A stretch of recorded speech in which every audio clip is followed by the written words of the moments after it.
Hey guys, tonight we journey beyond the living world to the realm of Osiris, to a place where gods with animal heads judge your soul and where eternal paradise comes with some seriously unexpected fine print. We're going deep into the ancient Egyptian afterlife, a destination that promised endless bliss but delivered endless bureaucracy. Because let me tell you, what sounded like heaven to the people building pyramids would be absolute nightmare fuel for you and your modern sensibilities. So before you get comfortable, take a moment to like the video and subscribe, but only if you genuinely enjoy what I do here. And let me know in the comments where you're tuning in from and what time it is for you. It's always fascinating to see who's joining us from around the world. Now, dim the lights, maybe turn on a fan for that soft background hum, and let's ease into tonight's journeys together. Welcome to the ancient Egyptian afterlife, a place where your eternal soul goes to fill out paperwork and farm forever. That's right. The ultimate reward for a life well lived wasn't floating on clouds or eternal bliss. It was eternal agriculture. Hope you like farming, because you're about to do it for, well, eternity. And that's assuming you even make it past the initial judgment, which, spoiler alert, you probably won't. See, the ancient Egyptians didn't just die and move on. Death was just the beginning of an incredibly complex, multi-phase journey through the underworld. And if you thought the TSA at airports was strict, wait until you meet the gods of judgment.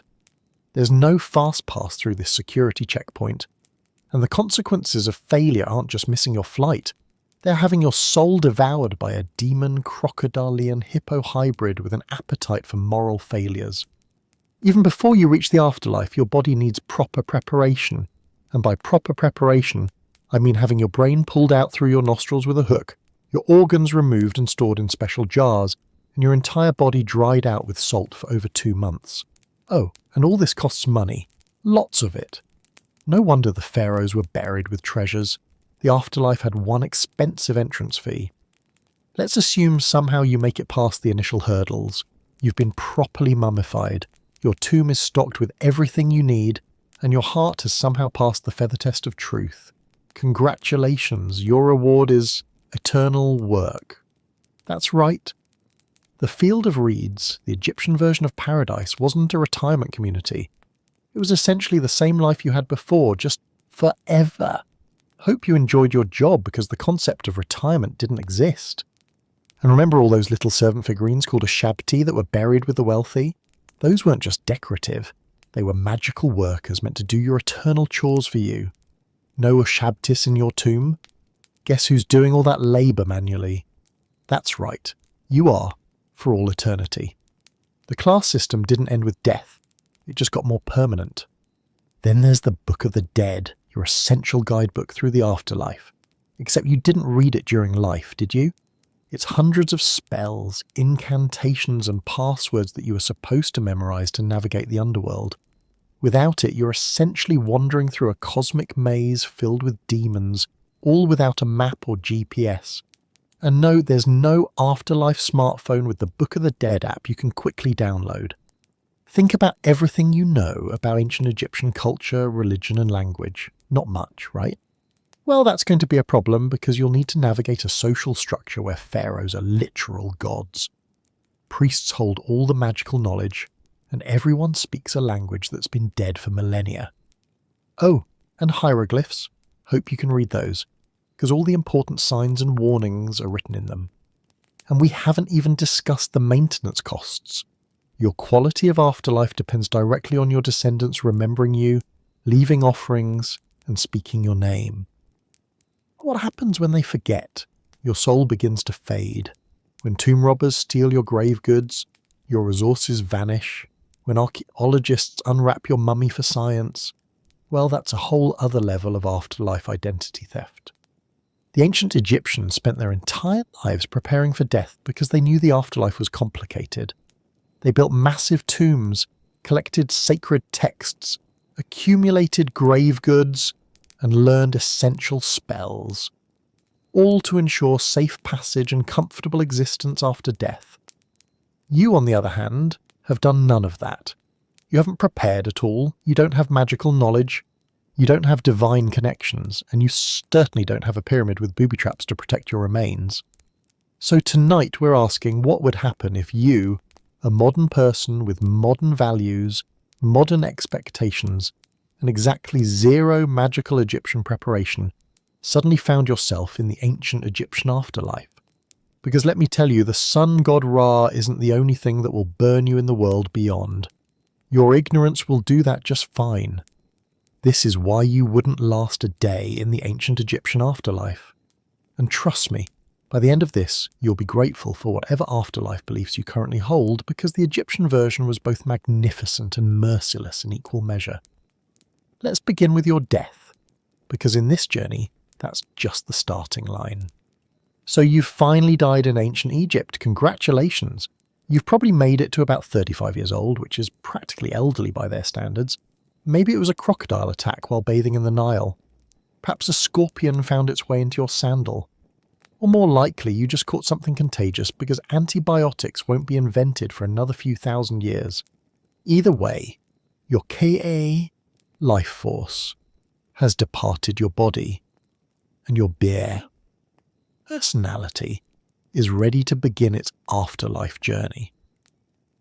But before your soul can go anywhere, there's the small matter of what happens to your corpse.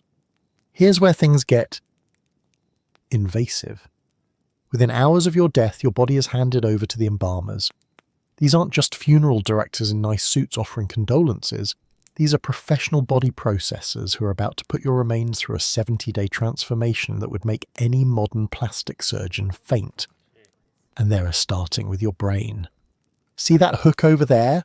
The one that looks like a large crochet needle bent at the end? They're going to insert that up your nostril, swirl it around to break up your brain tissue, and then pull it all out through your nose. Not just once, but repeatedly, mashing and extracting until your skull is hollowed out. What's left of your brain matter will be discarded. Apparently, the Egyptians didn't think you'd need it in the afterlife.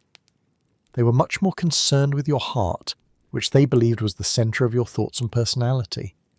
But your brain is just the beginning. Next, they are making a small incision on the left side of your abdomen, just large enough to remove all your internal organs. Out comes your liver, lungs, stomach, and intestines.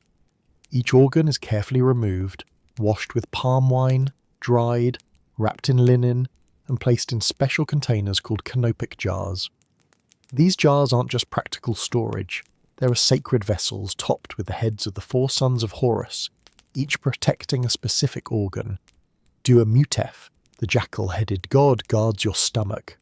Keba-Senuef, the falcon-headed god, watches over your intestines. Hapi, the baboon-headed god, protects your lungs. And Imseti, the human-headed god, safeguards your liver. Your heart, however, gets special treatment. It stays in your body because you'll need it for Judgment Day. Remember that weighing against the feather of truth we mentioned? Can't do that without a heart. Now your body is essentially hollow, a shell of its former self. But the embalmers are just getting started. Next comes the drying process, and it's exactly as pleasant as it sounds. Your empty corpse is packed with natron, a natural salt mixture found in dried lake beds. You're completely covered in this salt, both inside and out, then left to dry for about 40 days. The natron draws out all the moisture from your tissues, effectively turning you into human jerky. The embalmers check on you periodically, replacing the natron as needed until you're completely desiccated. After 40 days, you're unrecognizable. Your skin is dark and leathery, your features are sunken, you've lost significant mass. But congratulations, you're now perfectly preserved. No more risk of decomposition. The embalmers wash your dried body with water from the Nile and coat you with oils to restore some flexibility to your stiff, dried tissues. Now comes the reassembly phase. Your body cavity, still empty after the removal of the organs, is stuffed with linen, sawdust, and aromatic resins. Sometimes they might add onions or bits of myrrh. Not because you were particularly pungent in life, but because these items had ritual significance and practical odor-masking properties. If you're wealthy, they might even place jewellery or amulets inside you, tucked among the linens. Next, the embalmers sew up the incision in your side and begin the wrapping process. This isn't just throwing a few bandages around you and calling it a day. This is a meticulous layer-by-layer wrapping that can use up to 200 square feet of linen, enough to cover a small apartment. Between each layer, they place amulets and charms at specific points on your body, a scarab beetle over your heart, an eye of Horus on your forehead, tiny figurines of the 4 sons of Horus near your abdomen. Each has a specific magical purpose, a protection or power granted to your soul in the afterlife. As the wrapping continues, priests recite spells from the Book of the Dead, activating the magic of each amulet and preparing your soul for its journey. The entire process takes another 30 days. By the end, you're cocooned in linen, your form human-shaped but anonymous under the bandages.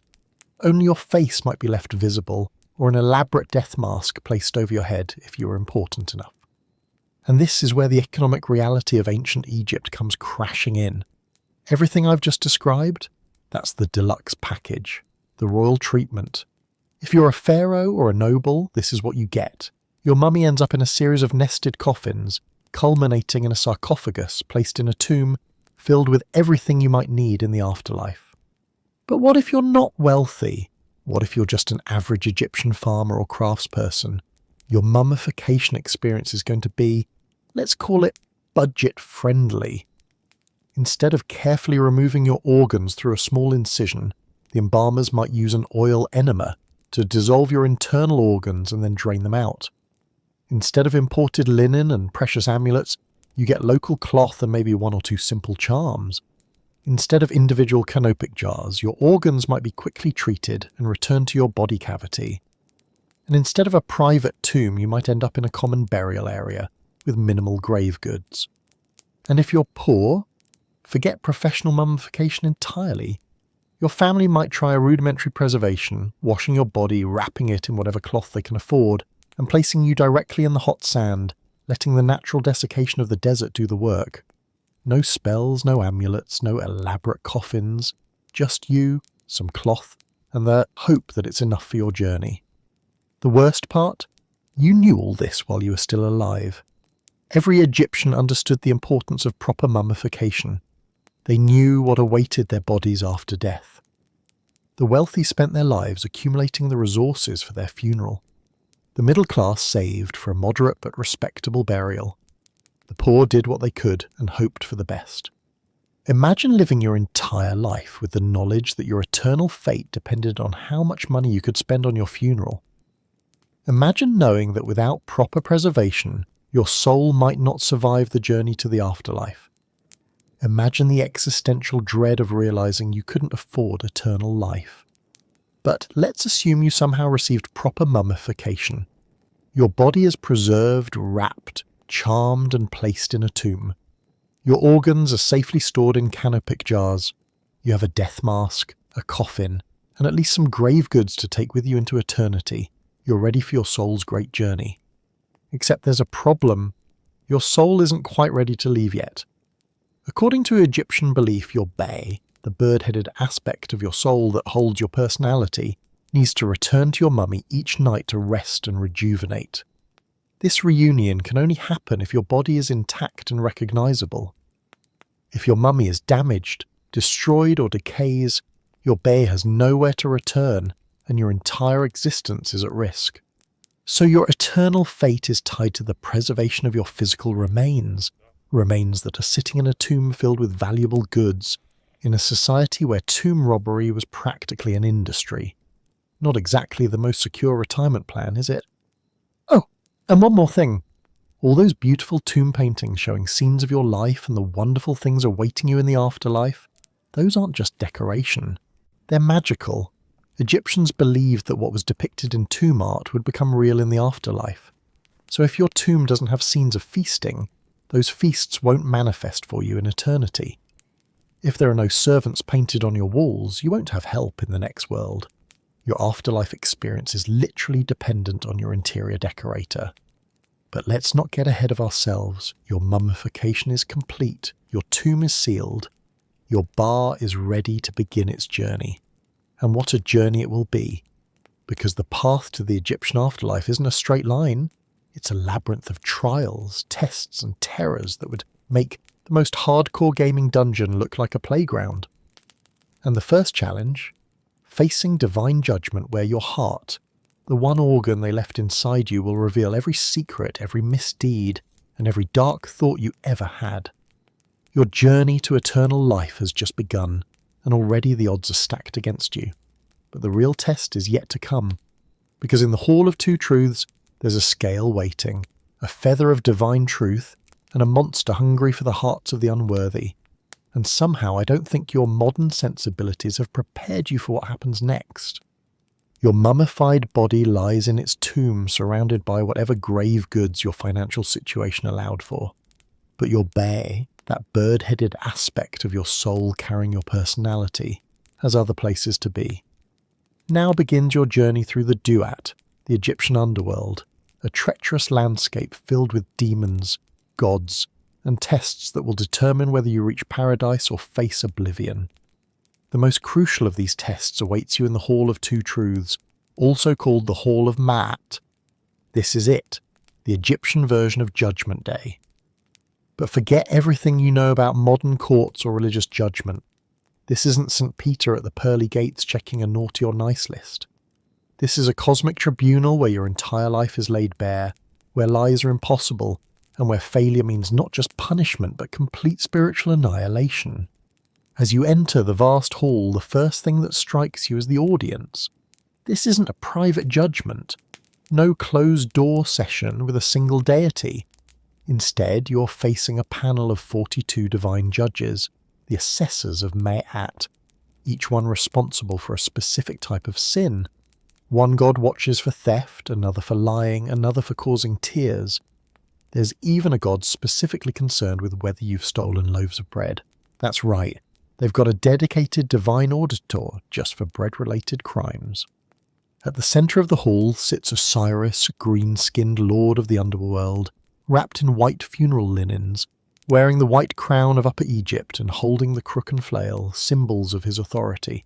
He's not just presiding, he's the ultimate judge, and his word is final.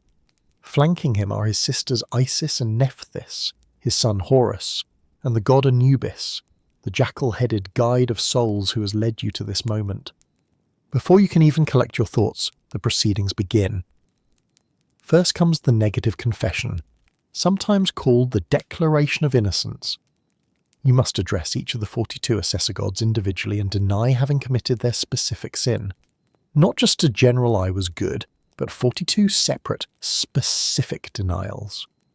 I have not committed robbery with violence. I have not stolen. I have not slain men or women. I have not stolen food. I have not swindled offerings. I have not stolen from the gods. I have not told lies. I have not caused pain. I have not committed adultery. And on it goes, through all 42 declarations. The problem? You've definitely done at least some of these things, maybe not murdered anyone, but told lies, caused pain, spoken ill of others, thought impure thoughts. These gods aren't just looking at your actions, they're examining your intentions, your thoughts, your very essence. And here's the catch, you can't lie. Not here, not in the Hall of Ma'at, where truth is the very foundation of reality. Each false declaration doesn't just fail, it actively condemns you. Each lie adds weight to your heart, and weight is the last thing you want right now. Because after your declarations comes the main event, the weighing of the heart. Anubis leads you to a massive golden scale in the centre of the hall. On one side he places your heart. Yes, your actual physical heart, the one organ the embalmers left in your body. On the other side of the scale he places a single feather. Not just any feather, but the feather of Ma'at, goddess of truth, justice, and cosmic order. The symbolism is clear but brutal. If your heart is heavier than a feather, you've failed. If your heart is weighed down by sin, deceit, and wrongdoing, the scales will tip and your eternity is forfeit.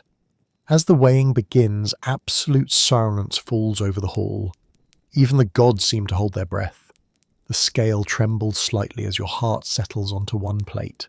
The feather sits impossibly light on the other. For a moment, everything hangs in perfect balance. And then the scale begins to move. Let's be honest, it doesn't look good for you. You're a modern person with modern values, modern failings, and absolutely zero preparation for this moment. You never spent your life contemplating the specific 42 sins of ancient Egyptian morality. You never performed the purification rituals that might have lightened your heart. You never had your organs removed and preserved by priests reciting the correct spells to ensure a favourable judgment. The ancient Egyptians spent their entire lives preparing for this exact moment. They learned the declarations, memorized the rituals, and lived, at least in theory, according to Mahat, the principle of truth, balance, and order that governed Egyptian morality. You, on the other hand, have lived by entirely different ethical standards, and you're about to be judged by rules you never knew existed. As the scale continues to tip, you notice something you hadn't seen before, or rather someone. Crouched beside the scale, watching the proceedings with hungry eyes, sits one of the most terrifying creatures in Egyptian mythology, Ammit, the Devourer of Hearts, the Eater of the Dead. Imagine a chimera cobbled together from Egypt's most feared predators, the head of a crocodile with jaws that can snap a human in half, the forequarters of a lion, all muscle and deadly purpose, the hindquarters of a hippopotamus, an animal that, despite its cartoonish modern image, was one of the most feared killers in ancient Egypt. This monstrosity isn't just attending your judgment, it's waiting for you to fail. Because if your heart is heavier than the feather, if you are found unworthy, Ammit doesn't just punish you. She devours your heart, consuming your soul along with it. This isn't an eternity of torment or suffering. This is something far worse. Complete spiritual obliteration. No afterlife, no reincarnation, no continued existence of any kind. Just nothingness. You are erased from the cosmic record, your name forgotten, your essence scattered, your existence ended not just in the physical world but in all realms. The Egyptians called this dying a second death, a fate so terrifying that much of their culture, religion, and daily life was structured around avoiding it. The pyramids, the tombs, the mummification, the funeral texts, all of it was designed to ensure survival beyond this moment of judgment. The scale continues to tip. Your heart is looking heavy, very heavy. The accumulated weight of thoughtless moments, small cruelties, lies both white and dark, ethical compromises, and moral shortcuts. None of these seem significant in life. You weren't a monster, you were just human. But against the feather of absolute truth, even everyday human failings become damning evidence. Thoth, the Ibset-headed god of wisdom and writing, stands ready beside the scale, his palette and reed pen poised to record the verdict. His expression is neutral, neither hoping for your success nor your failure. He has recorded millions of judgments before yours and will record millions after. To him, you are just another entry in the cosmic ledger. As the scale settles, as your fate is determined, you realize something profound about Egyptian morality. This isn't a system based on devotion or belief. You can't pray your way out of this. You can't declare faith in Osiris at the last minute and receive forgiveness. What matters is how you lived, your actions, your choices, your adherence to Ma'at. It is, in a very real sense, an ethical rather than a religious judgment, which might seem fair, even admirable, except that the ethical standards being applied belong to a civilization that existed thousands of years ago, with values, priorities, and taboos entirely different from your own. You're being judged not just by gods you don't worship, but by moral standards you never agreed to follow. The worst part, even if you somehow pass this test, even if your heart against all odds proves lighter than the feather, your trials are just beginning. The weighing of the heart is just the entrance exam. The Egyptian afterlife has many more challenges ahead, many more tests to face, many more ways to fail. But let's assume, for the sake of argument, that you pass. Maybe you lived an exceptionally virtuous life. Maybe the gods take pity on your modern ignorance. Maybe your heart, stripped of modern complexities, reveals a fundamental decency that balances the scales. Whatever the reason, let's say you're judged worthy to continue. Osiris pronounces your vindication. The assembled gods nod in approval. Ammit slinks back, disappointed at being denied her meal. Thoth records your success in his ledger. You're officially declared true of voice, justified, approved, worthy of continuing to the field of reeds, the Egyptian paradise. There's just one problem: you have no idea how to get there. The Field of Reeds isn't just a heavenly elevator ride away. Between you and eternal paradise lies a labyrinth of supernatural dangers, from fire lakes to serpent demons, from gates guarded by knife-wielding entities to regions where the laws of reality itself break down. And to navigate this cosmic maze, you need a guide, a text the Egyptians called the Book of the Dead. But did you memorize its hundreds of spells and incantations during your lifetime? Did you pay scribes to write a personalized copy to be buried with your mummy? Do you know the names of the gatekeepers, the passwords that appease them, the correct responses to their riddles? Because if not, your journey might end here after all. You've escaped Ammit's jaws only to face a different kind of oblivion, lost forever in the twisted landscapes of the Duat, your justified soul wandering endlessly, unable to find its final rest. Your heart may have been light enough for Me'at, but your knowledge is woefully insufficient for what comes next. And in the Egyptian afterlife, ignorance isn't just embarrassing, it's fatal. So your heart has been weighed and found, somehow miraculously, to be lighter than the feather of Duat. Ammit the Devourer has skulked away hungry, and you've been officially declared true of voice. Congratulations, you've passed the first major hurdle of the Egyptian afterlife. Now all you need to do is navigate your way through the treacherous Duat to reach the Field of Reeds, your eternal paradise. Simple, right? Wrong. Because the Duat isn't just a straight path with helpful signage pointing this way to paradise. It's a supernatural maze filled with gates, guardians, demons, traps, and tests. And to navigate it successfully, you need the single most important travel guide ever written, the Book of the Dead. Except it's not really a book as we know it. The Egyptian Book of the Dead isn't a bound volume with chapters and an index. It's a collection of approximately 90 spells, incantations, prayers, and instructions written on papyrus scrolls, often illustrated with vivid scenes of the afterlife. Think of it as the original choose-your-own-adventure, where choosing wrong means spiritual obliteration. In life, wealthy Egyptians would commission personalized copies of the Book of the Dead from professional scribes, selecting specific spells they thought would be most useful in the afterlife. These custom compilations were then placed in their tombs, ready to serve as supernatural GPS when their souls began the journey. Some versions were elaborate artistic masterpieces spanning dozens of feet of papyrus. Others were brief collections of the most essential spells written in hasty hieroglyphs. Of course, you, a modern person who died in ancient Egypt, don't have a personalized copy. You never commissioned a scribe. You never selected your preferred spells. You never even knew such a thing existed until now, when you desperately need it. So what happens next is going to be challenging. Let's start with the gates. To reach the Field of Reeds, you must pass through a series of gates, each guarded by fearsome entities armed with knives, fire, or supernatural powers. Each guardian has a name, and each name is a closely guarded secret. To pass through a gate, you must address its guardian by their true name, recite the correct spell, and demonstrate specific knowledge. For example, at one gate you might encounter a guardian named Lord of the Sideways Glance, manifold of faces, with sharp knives that sever shadows.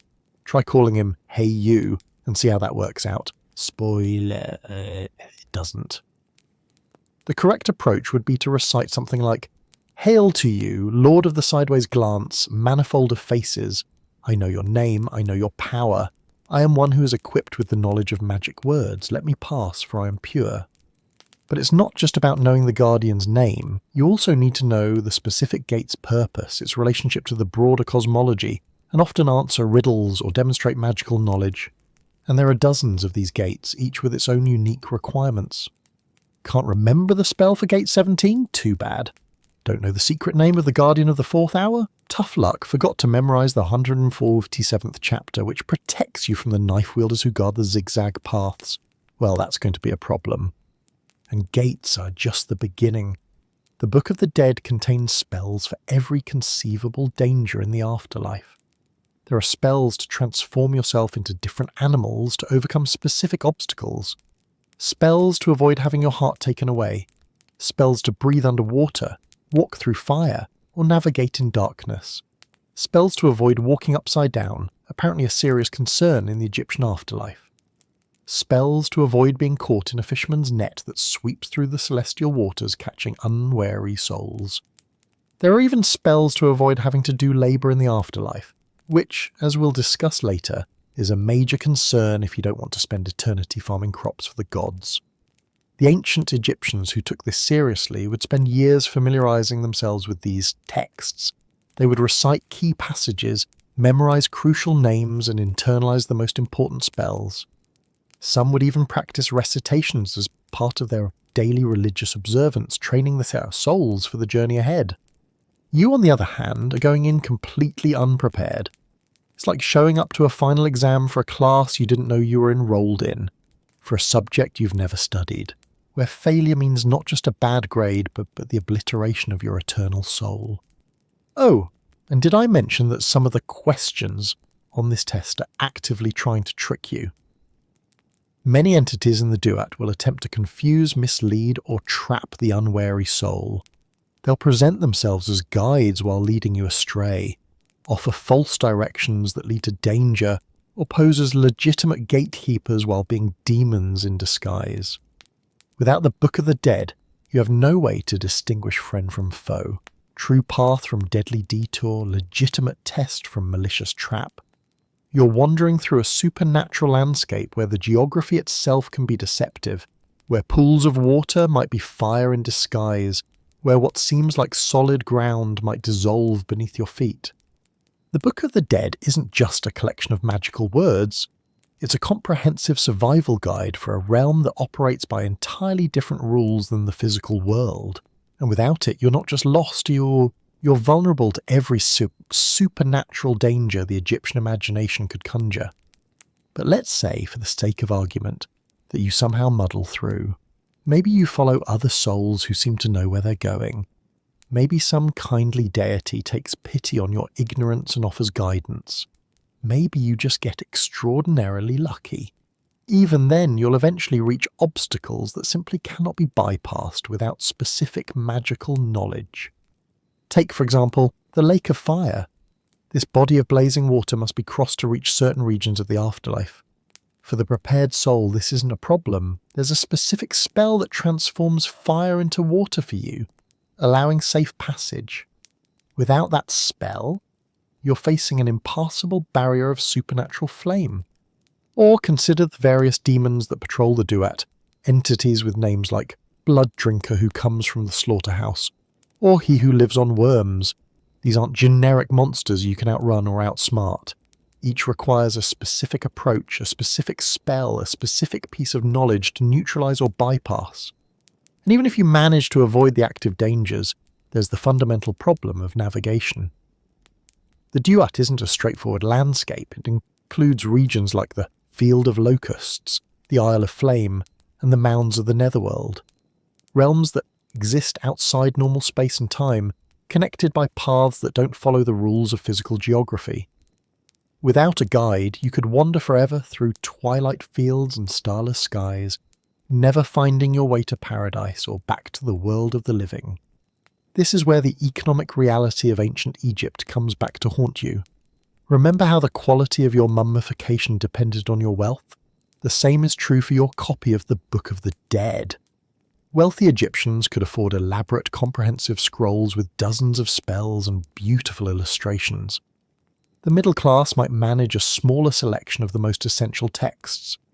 The poor might have nothing but a few key spells written on linen wrappings or small scraps of papyrus. In other words, your ability to navigate the afterlife, your very chance at eternal paradise, was directly proportional to how much money you could spend on funeral preparations.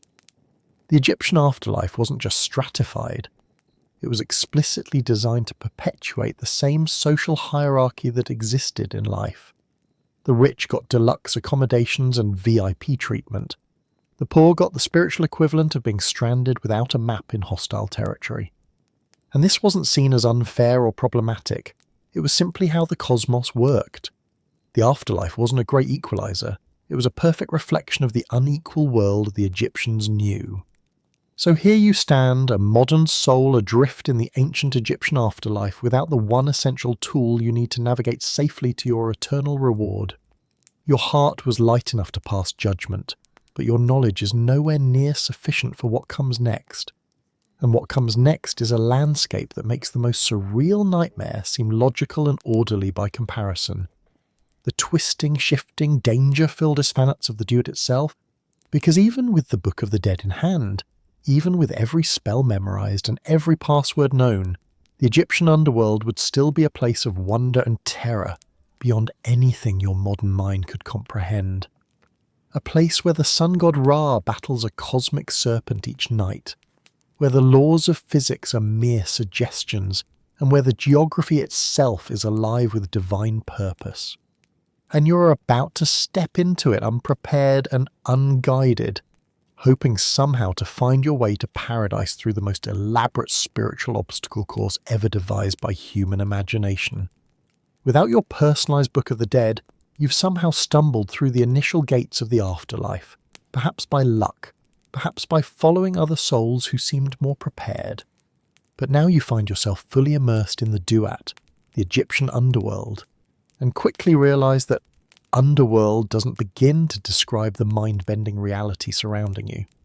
First off, forget any notion you might have of the underworld being below anything. The Duat isn't simply a subterranean realm beneath the earth. It's a cosmic space that exists parallel to the world of the living, a twilight dimension that follows entirely different rules of physics, geography, and time. It's not just another place, it's another level of reality altogether. As you take in your surroundings, the first thing that strikes you is the light, or rather, the quality of it. Everything is bathed in a muted, bluish illumination that doesn't seem to come from any particular source. It's not darkness, but it's not proper light either. It's a perpetual twilight, giving everything a shadowy, ethereal quality. Colours are both muted and somehow more intense, as if they're operating on a spectrum your living eyes never evolved to perceive. The landscape itself defies ease description. In some areas it resembles Egypt. There are fields, rivers, and mountains that might seem almost familiar. But look closer, and you'll notice the wheat in those fields glows with faint luminescence. The water in those rivers flows uphill in some places, or splits into channels that braid together in impossible geometries. The mountains in the distance sometimes shift position when you're not looking directly at them. And then there are regions that abandon any pretense of normality. Islands of fat floating in seas of night. Forests where the trees are made of turquoise and lapis lazuli. Lakes that burn without consuming themselves. Deserts where the sand is formed from crushed stars. Caverns whose walls are lined with eyes that follow your movement. This isn't just strange scenery, it's actively dangerous. The Duat is divided into 12 regions corresponding to the 12 hours of the night. Each region has its own hazards, denizens, and rules. And because the afterlife is intimately connected with the sun god Ra's nightly journey through the underworld, these regions don't stay static. The geography shifts as Ra's solar bark, his ceremonial boat, moves through the night hours. Areas that were safe become perilous. Paths that led one way now lead another. Rivers dry up or change course, mountains rise or sink into the ground. It's a constantly evolving labyrinth, and without knowing the pattern of these changes, information contained in, you guessed it, the Book of the Dead, you're navigating blind. Speaking of navigating, hope you are a strong swimmer in life, because many parts of the Duat require crossing bodies of water. There's the Lake of Fire we mentioned earlier. There's also the Lily Lake, whose seemingly peaceful surface conceals depths teeming with supernatural predators. There's the winding waterway, a river that serves as the main artery through the underworld, but which occasionally flows with blood or poison rather than water. The ancient Egyptians, at least the wealthy ones, thought of this. That's why many tombs contained model boats to provide magical transportation in the afterlife. Some high-ranking individuals were even buried with full-size boats beside their tombs. You, however, have no such accommodations. Hope you're ready to swim through waters that might suddenly turn to flame, ice, or something even less pleasant. But water is just one of many environmental hazards. There are regions where the ground is covered in knives that slice at your soul's feet. Areas where the air itself is toxic, filled with smoke that chokes spirits as effectively as it would living lungs. Fields where invisible snares can trap the unwary traveller for eternity. Shifting sands that can swallow you whole, drawing you down into even deeper, darker levels of the afterlife from which there is no return. And we haven't even discussed the locals yet. The Duat is home to a bewildering array of supernatural entities. Some are gods or aspects of gods, others are demons, others defy categorization entirely, and not all of them are friendly to travelling souls. There are knife-wielding entities whose sole purpose is to catch and dismember the unworthy. Serpents that can bind your spirit in coils impossible to escape. Beings that feed on memories, slowly erasing your identity until nothing remains but an empty shell. Nets that sweep through the air, operated by fishers of souls who collect the unwary for unnamed purposes. Even the friendlier entities aren't necessarily helpful. Many gods you encounter will demand offerings or specific rituals before they'll let you pass or offer assistance. What offerings, what rituals, all spelled out in Surprise, the Book of the Dead, which you don't have. Some of the most dangerous regions of the Duat are controlled by entities so powerful and strange that even the ancient Egyptians, with their elaborate mythology, describe them only in abstract terms. The swallowers of shadows, the backward-facing ones, those who cease to be when named. Entities of pure concept rather than form, who can unmake a soul simply by perceiving it incorrectly. Navigation through this cosmic maze isn't just about knowing the path, it's about knowing when to travel. Because the Duat operates on a cosmic timetable centered around Ra's nightly journey. The sun god enters the western horizon at dusk, travels through the 12 regions of the Duat during the night hours, battling the serpent Apophis, and emerges from the eastern horizon at dawn. This isn't just mythological window dressing, it has practical implications for souls travelling through the afterlife. Certain areas are only passable when Ra's light illuminates them. Others become safe only after Ra has passed through, defeating the hostile entities that lurk there. Some gates only open at specific hours, some paths only exist during certain phases of this nightly cycle. In short, it's not enough to know where to go, you need to know when to be there. And without the Book of the Dead's guidance on this cosmic timetable, you're likely to find yourself in the wrong place at the wrong time, facing dangers you have no way to overcome. But let's say you're exceptionally lucky or resourceful. Let's say you manage to navigate the shifting geography, avoid the supernatural predators, cross the hazardous waters, and find yourself on what seems to be a promising path. You might then encounter one of the most insidious challenges of the Duat, the questioning. Throughout your journey, you'll be stopped by guardians and gatekeepers who demand answers to specific questions. Not simple questions like, what is your name, or where are you going? No, these are esoteric questions testing your knowledge of Egyptian cosmology, mythology, and secret names. What are the names of the 7 celestial cows and their bull? Which god stands at the eastern posts of heaven? Name the parts of the door and its frame, each of which is a deity in disguise. What is the name of the floor you stand upon? These aren't trivial quizzes. Each question is a test of whether you belong in the afterlife, whether you possess the sacred knowledge required of a true Egyptian spirit. Answer incorrectly and you might be turned back, trapped, or worse. And the correct answers, found only in religious texts you never studied, in a language you never learned, from a culture you never fully understood. Even the physical act of moving through the Duat is more complicated than you might expect. In some regions you must know how to travel upside down, in others you can only move backward. In still others you must transform into specific animals to navigate particular obstacles. A bird to fly over abysses, a snake to pass through narrow openings, a crocodile to cross certain waters. These transformations aren't metaphorical.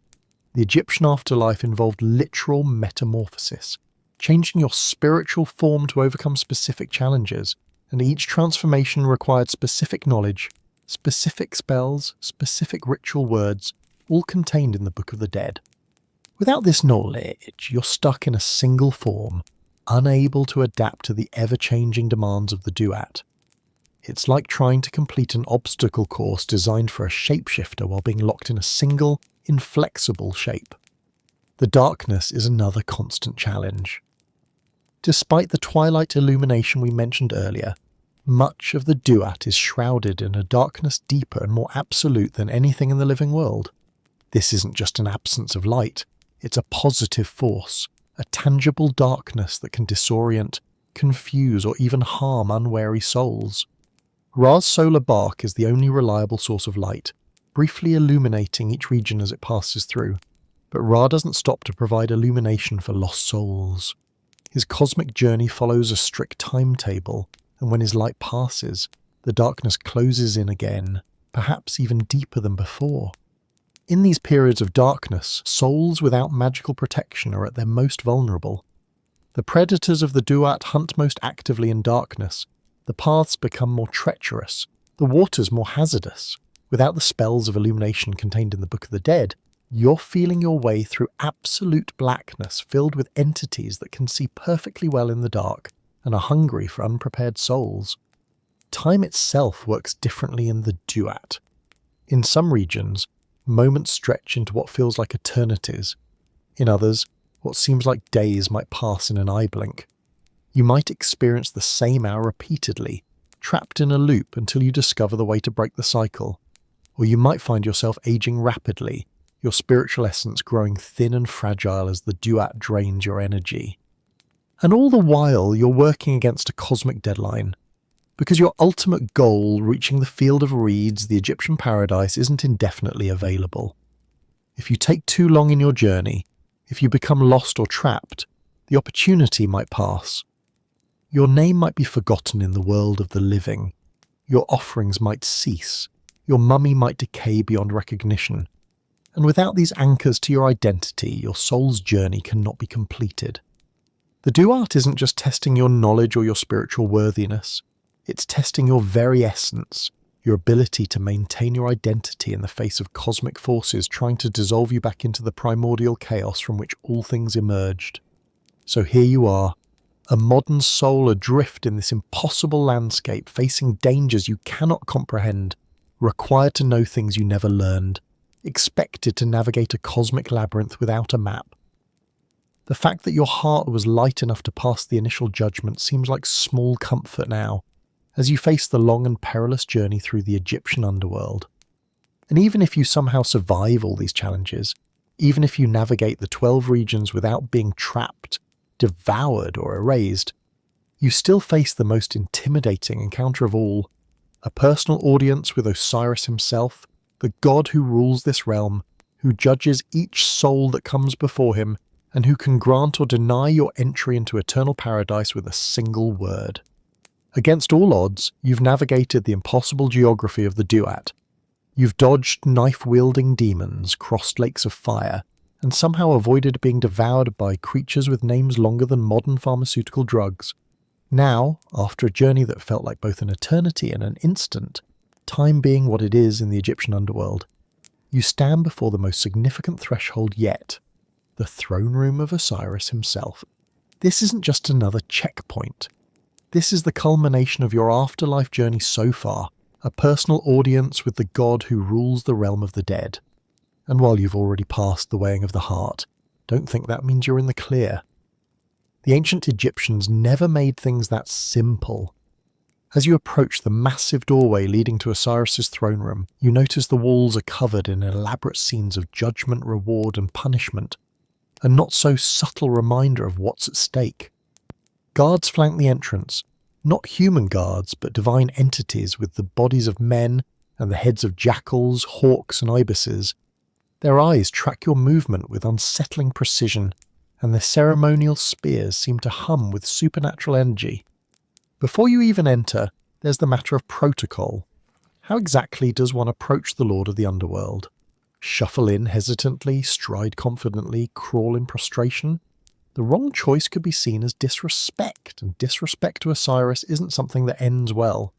In ancient Egyptian mortuary texts, there are specific instructions for the proper approach, the correct posture, even the right direction to face, but of course you never studied these texts, so you're left to improvise a meeting with a god. Taking a deep breath, well, the spiritual equivalent since your physical lungs are still back in your mummy, you step through the doorway into Osiris's throne room, and immediately you're overwhelmed. This isn't just a large chamber, it's a space that seems to expand infinitely in all directions, with columns that reach up beyond sight and a floor that appears to be made of liquid lapis lazuli, somehow solid beneath your feet, yet flowing like water. And there, at the centre of this impossible space, sits Osiris on a throne that appears to be made of both stone and living wood simultaneously. The god of the afterlife isn't what you expected. Images in museums and books don't capture the reality of his presence. He's wrapped in white funeral linens from the waist down, his upper body bare except for an elaborate broad collar of gold and precious stones. His skin is green, not a metaphorical green, but literally the colour of new vegetation, symbolising rebirth and regeneration. He wears the Atef crown, a tall white headpiece flanked by ostrich feathers, and holds the crook and flail, symbols of divine authority. But most striking of all is his face. It's serene yet severe, compassionate yet unyielding, ancient, beyond comprehension yet somehow youthful.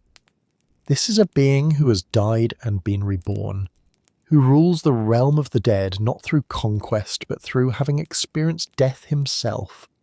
And those eyes, they see through you, past the pretensions and defences directly to your essence. As you approach the throne, you notice you're not alone in the audience chamber. Flanking Osiris or his sisters and wives, Egyptian mythology being what it is, they're often both. Isis to his right, the powerful sorceress and mother of Horus, and Nephthys to his left, the funerary goddess who guides the dead. Behind the throne stands Horus, the falcon-headed son of Osiris and Isis, whose eyes, one the sun, one the moon, miss nothing. And perhaps most unnerving, standing directly beside you now is Anubis, the jackal-headed god of mummification who guided you to your initial judgment. His presence suggests this meeting as much an evaluation as it is an audience. Protocol dictates you should now recite a hymn of praise to Osiris, acknowledging his power, his sovereignty, and your own submission to his authority. There are specific words, specific phrases that have been used by Egyptian souls for thousands of years, but you don't know them. So you stand in awkward silence, or perhaps stammer out whatever respectful greeting comes to mind, woefully inadequate by the standards of Egyptian afterlife etiquette. Osiris regards you silently for what feels like an eternity, his expression unreadable. Then, in a voice that doesn't seem to enter through your ears, but rather materializes directly in your mind, he speaks. He asks you questions, not the simple, "Who are you?" or "Why are you here?" but profound existential inquiries. What did you build that will endure? How did you uphold Ma'at in the world of the living? What does your heart truly seek in eternity? These aren't trivial questions. They are probing the very purpose of your existence, your contribution to cosmic order, your worthiness to enter paradise. And while they don't have objectively right or wrong answers like the Guardian's riddles you encountered in the Duat, they are designed to reveal your true nature, which, for better or worse, Osiris will perceive with perfect clarity. As you struggle to formulate responses that won't doom you to oblivion, you become aware of another issue: offerings. In Egyptian religion, one doesn't approach the gods empty-handed. Offerings aren't just recommended, they're essential. Living Egyptians would bring food, drink, flowers and incense to temple statues daily. In the afterlife, souls would present symbolic offerings representing their devotion and respect. But you have nothing. No lotus flowers to symbolize rebirth. No bread and beer to represent sustenance. No precious oils or incense to please divine senses. You stand before the Lord of the afterlife empty-handed, a spiritual faux pas of the highest order. And if that weren't enough, there's the matter of your appearance. Souls in the Egyptian afterlife don't just appear as they were in life. They're expected to be properly adorned with spiritual versions of jewellery, clothing, and ritual items, all magically provided by the grave goods included in their tombs. The wealthier the burial, the more impressively adorned the soul appears before Osiris. Given your likely modest or non-existent Egyptian burial, you're spiritually underdressed for this divine audience. It's like showing up to a royal coronation in sweatpants and a stained t-shirt, and in the status-conscious world of Egyptian religion, appearances matter. Osiris notices all of this, of course. His gaze takes in your lack of offerings, your improper spiritual attire, your ignorant abhorrence of protocol.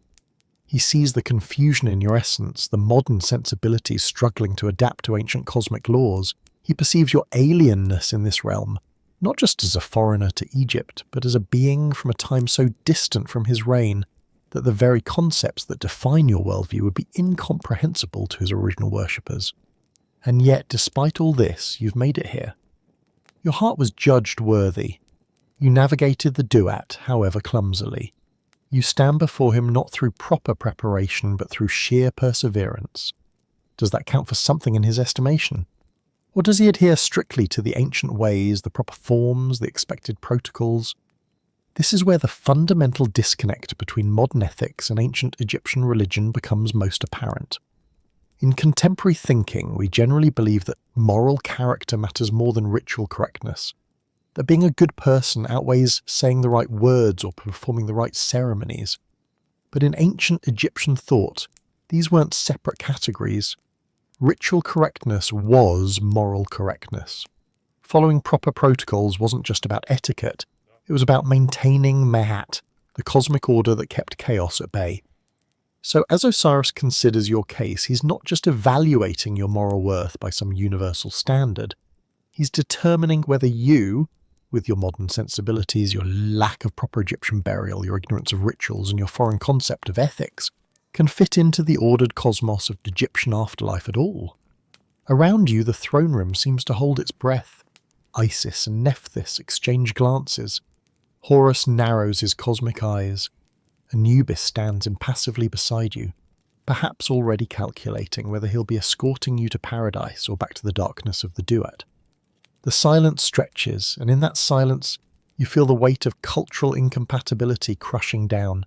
You're being judged by standards you never knew existed, evaluated against expectations you were never taught to meet, found wanting according to a cosmic rubric from a civilization that crumbled to dust thousands of years before you were born. This is the true horror of finding yourself in the Egyptian afterlife as a modern person. Not just the monsters or the mazes, but the fundamental, unbridgeable gap between worldviews, the absolute certainty that you will never, ever truly belong. And then Osiris speaks again. His judgment is rendered. Your fate is decided. But whether he shows mercy for your ignorance or adheres strictly to ancient protocols depends entirely on how he weighs your sincerity against your lack of proper form. Will your authentic but unpracticed soul be enough? Or will the cosmic bureaucracy of ancient Egypt demand more than authenticity alone?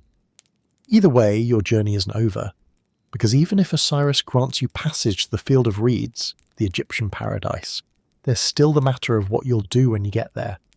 And trust me, Egyptian paradise isn't exactly what you might expect from the term paradise, because in the Field of Reeds, eternity isn't about harps and clouds, it's about work, eternal, back-breaking agricultural work.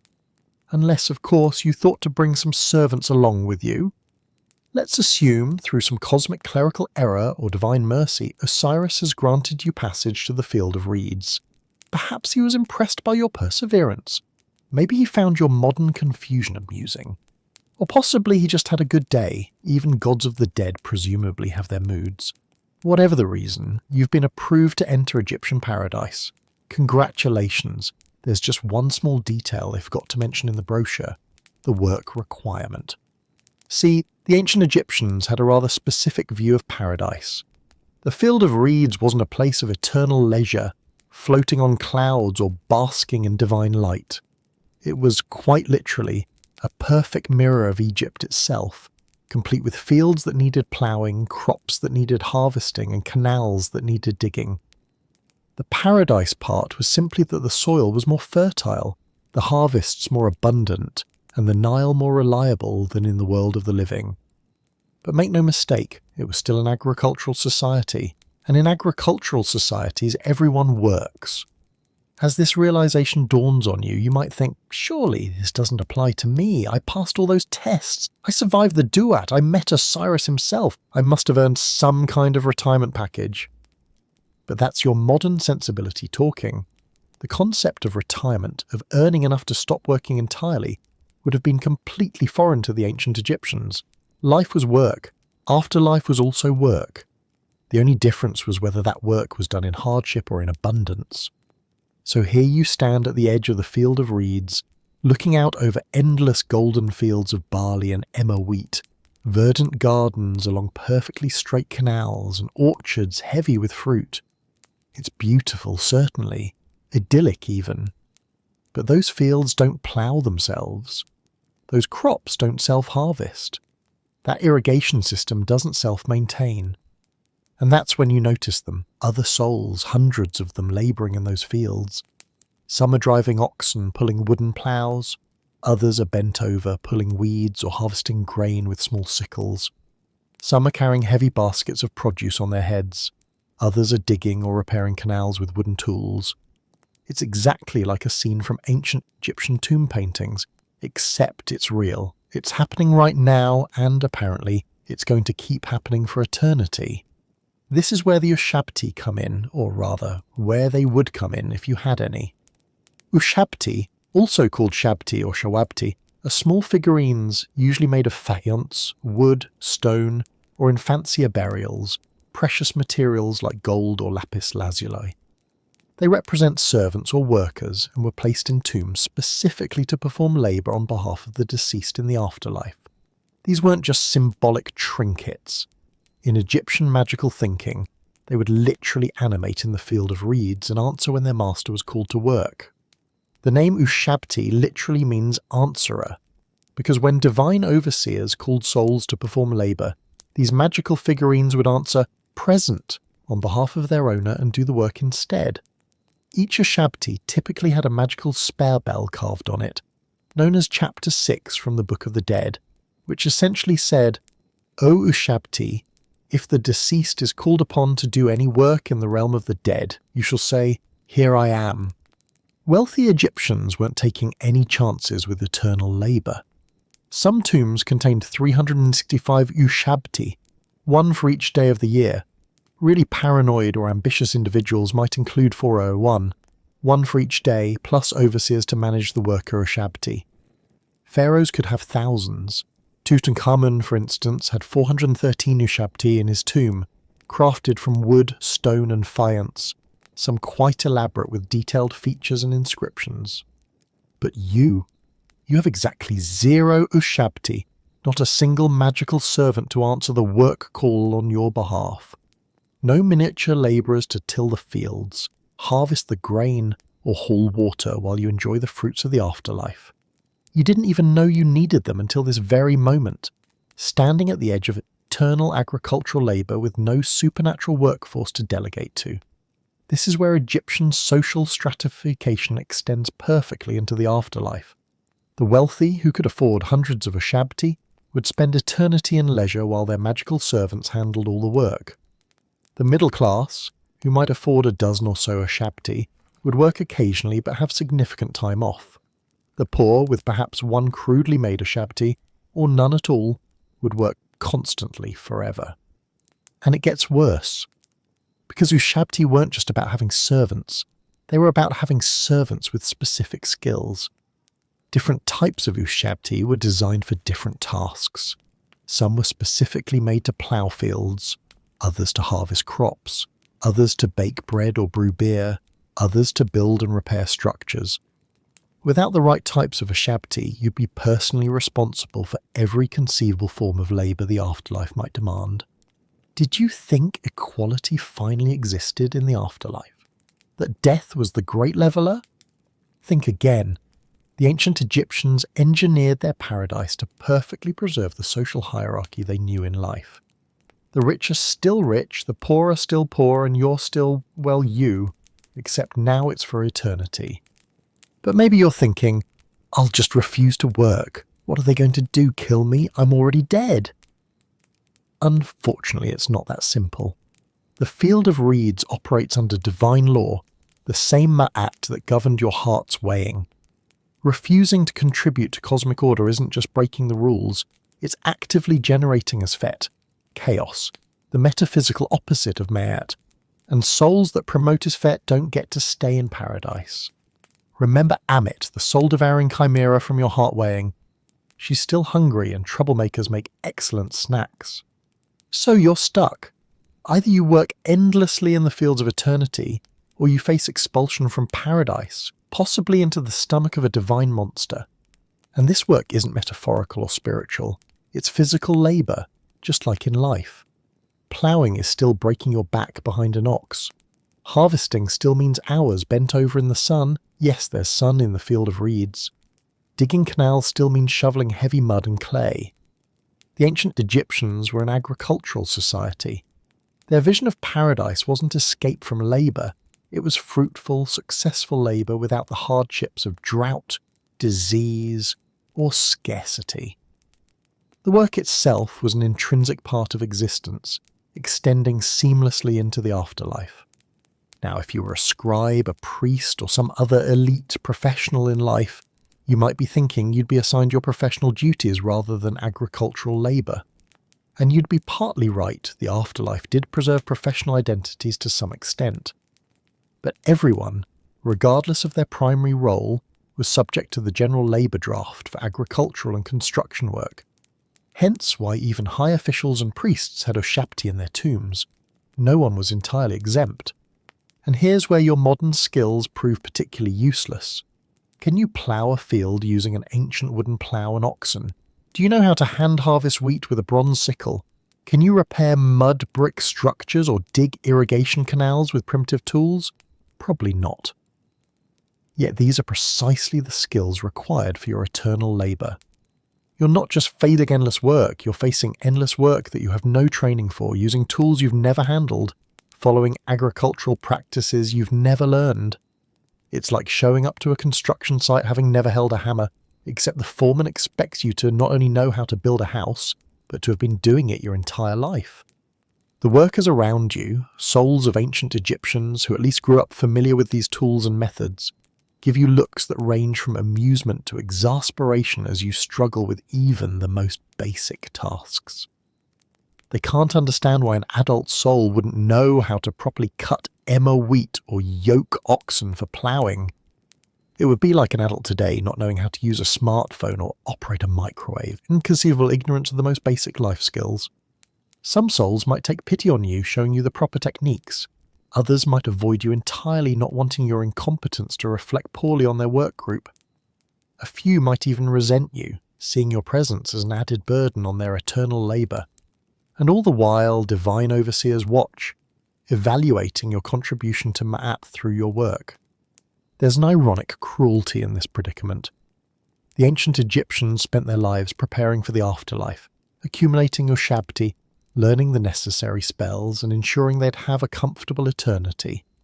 You, with your modern education, your technological expertise, your 21st century skills, find yourself cosmically unemployable, eternally stuck in an agrarian economy where your resume might as well be written in, well, hieroglyphs. This, perhaps more than the monsters or the trials, is the true horror of ending up in the ancient Egyptian afterlife as a modern person. Not just facing eternal work, but eternal work you're fundamentally unprepared for in a system designed to reward exactly the kind of preparation you never had the opportunity to make.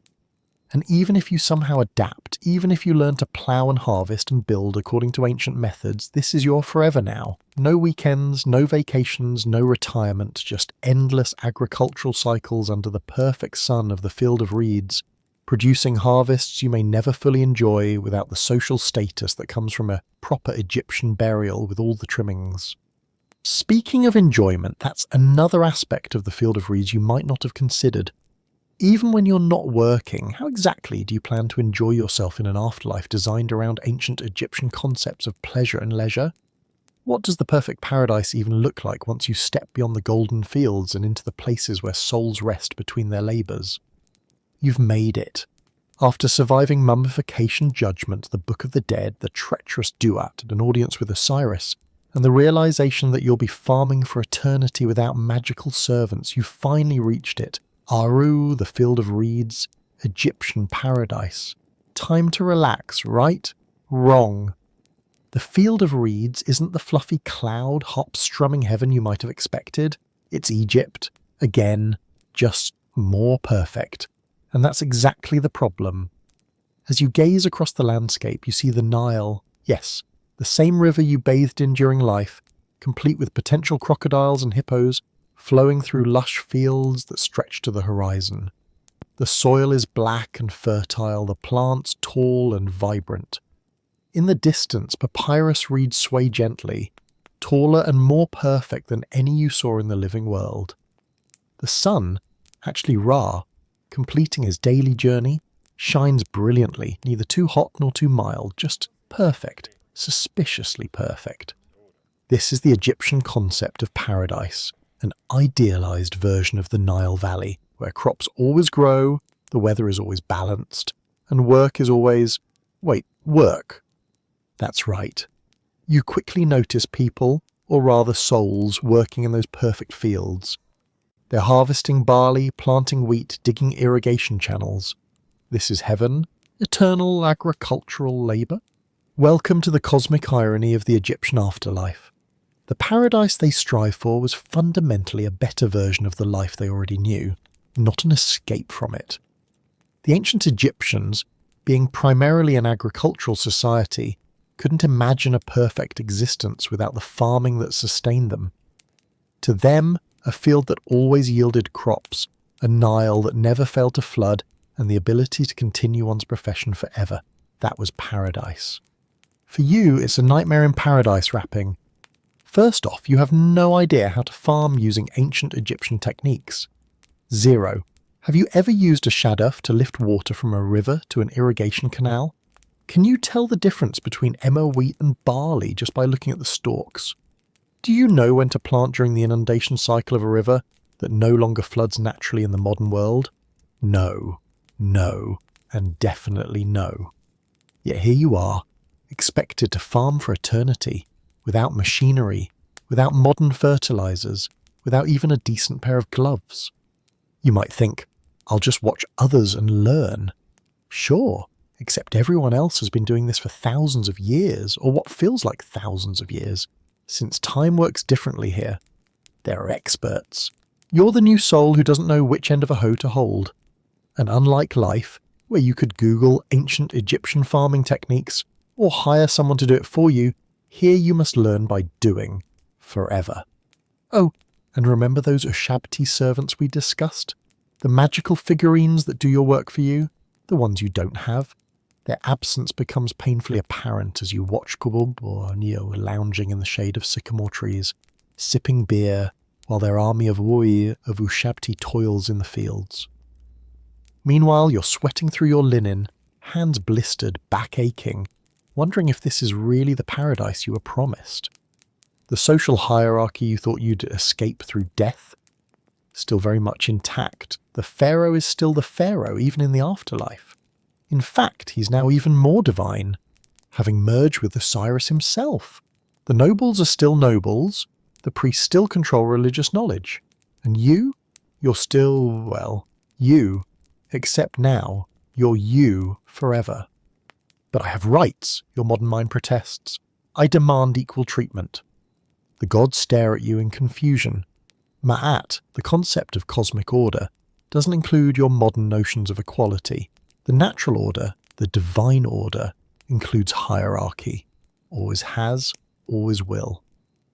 Your protests about equality fall on deaf ears because the very concept would seem chaotic to the Egyptian mind. Chaos is the enemy of Ma'at, and you're starting to sound like an agent of chaos.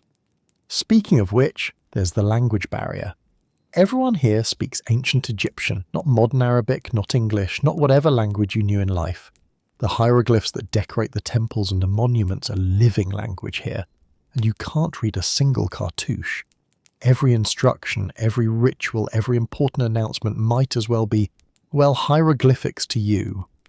Just find someone who died recently, you think. Except the recently deceased have been preparing for this moment their entire lives. They studied the texts, made offerings, secured a shabti, and generally planned ahead. You showed up with nothing but your mummified body and a vague understanding of Egyptian mythology from that one museum visit and a History Channel documentary. Let's talk about the day-to-day reality. Mornings begin with rituals to Ra as he rises. Don't know them? Too bad. The priests are watching, and failing to honour the sun god is a quick way to lose favour. Then there's work in the fields, your eternal occupation unless you can somehow convince the divine bureaucracy that you have other valuable skills. What's that? You're a software developer? An accountant? A teacher of modern subjects with no relevance here? How fascinating. Here's your hoe. The barley won't harvest itself. Midday brings the peak of Ra's journey and the hottest part of the day. In life, you might have retreated to air conditioning.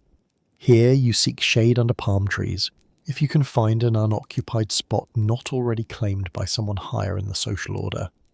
Evenings bring more rituals, then social gathering. The Egyptians were actually quite festive, with music, dance and beer flowing freely.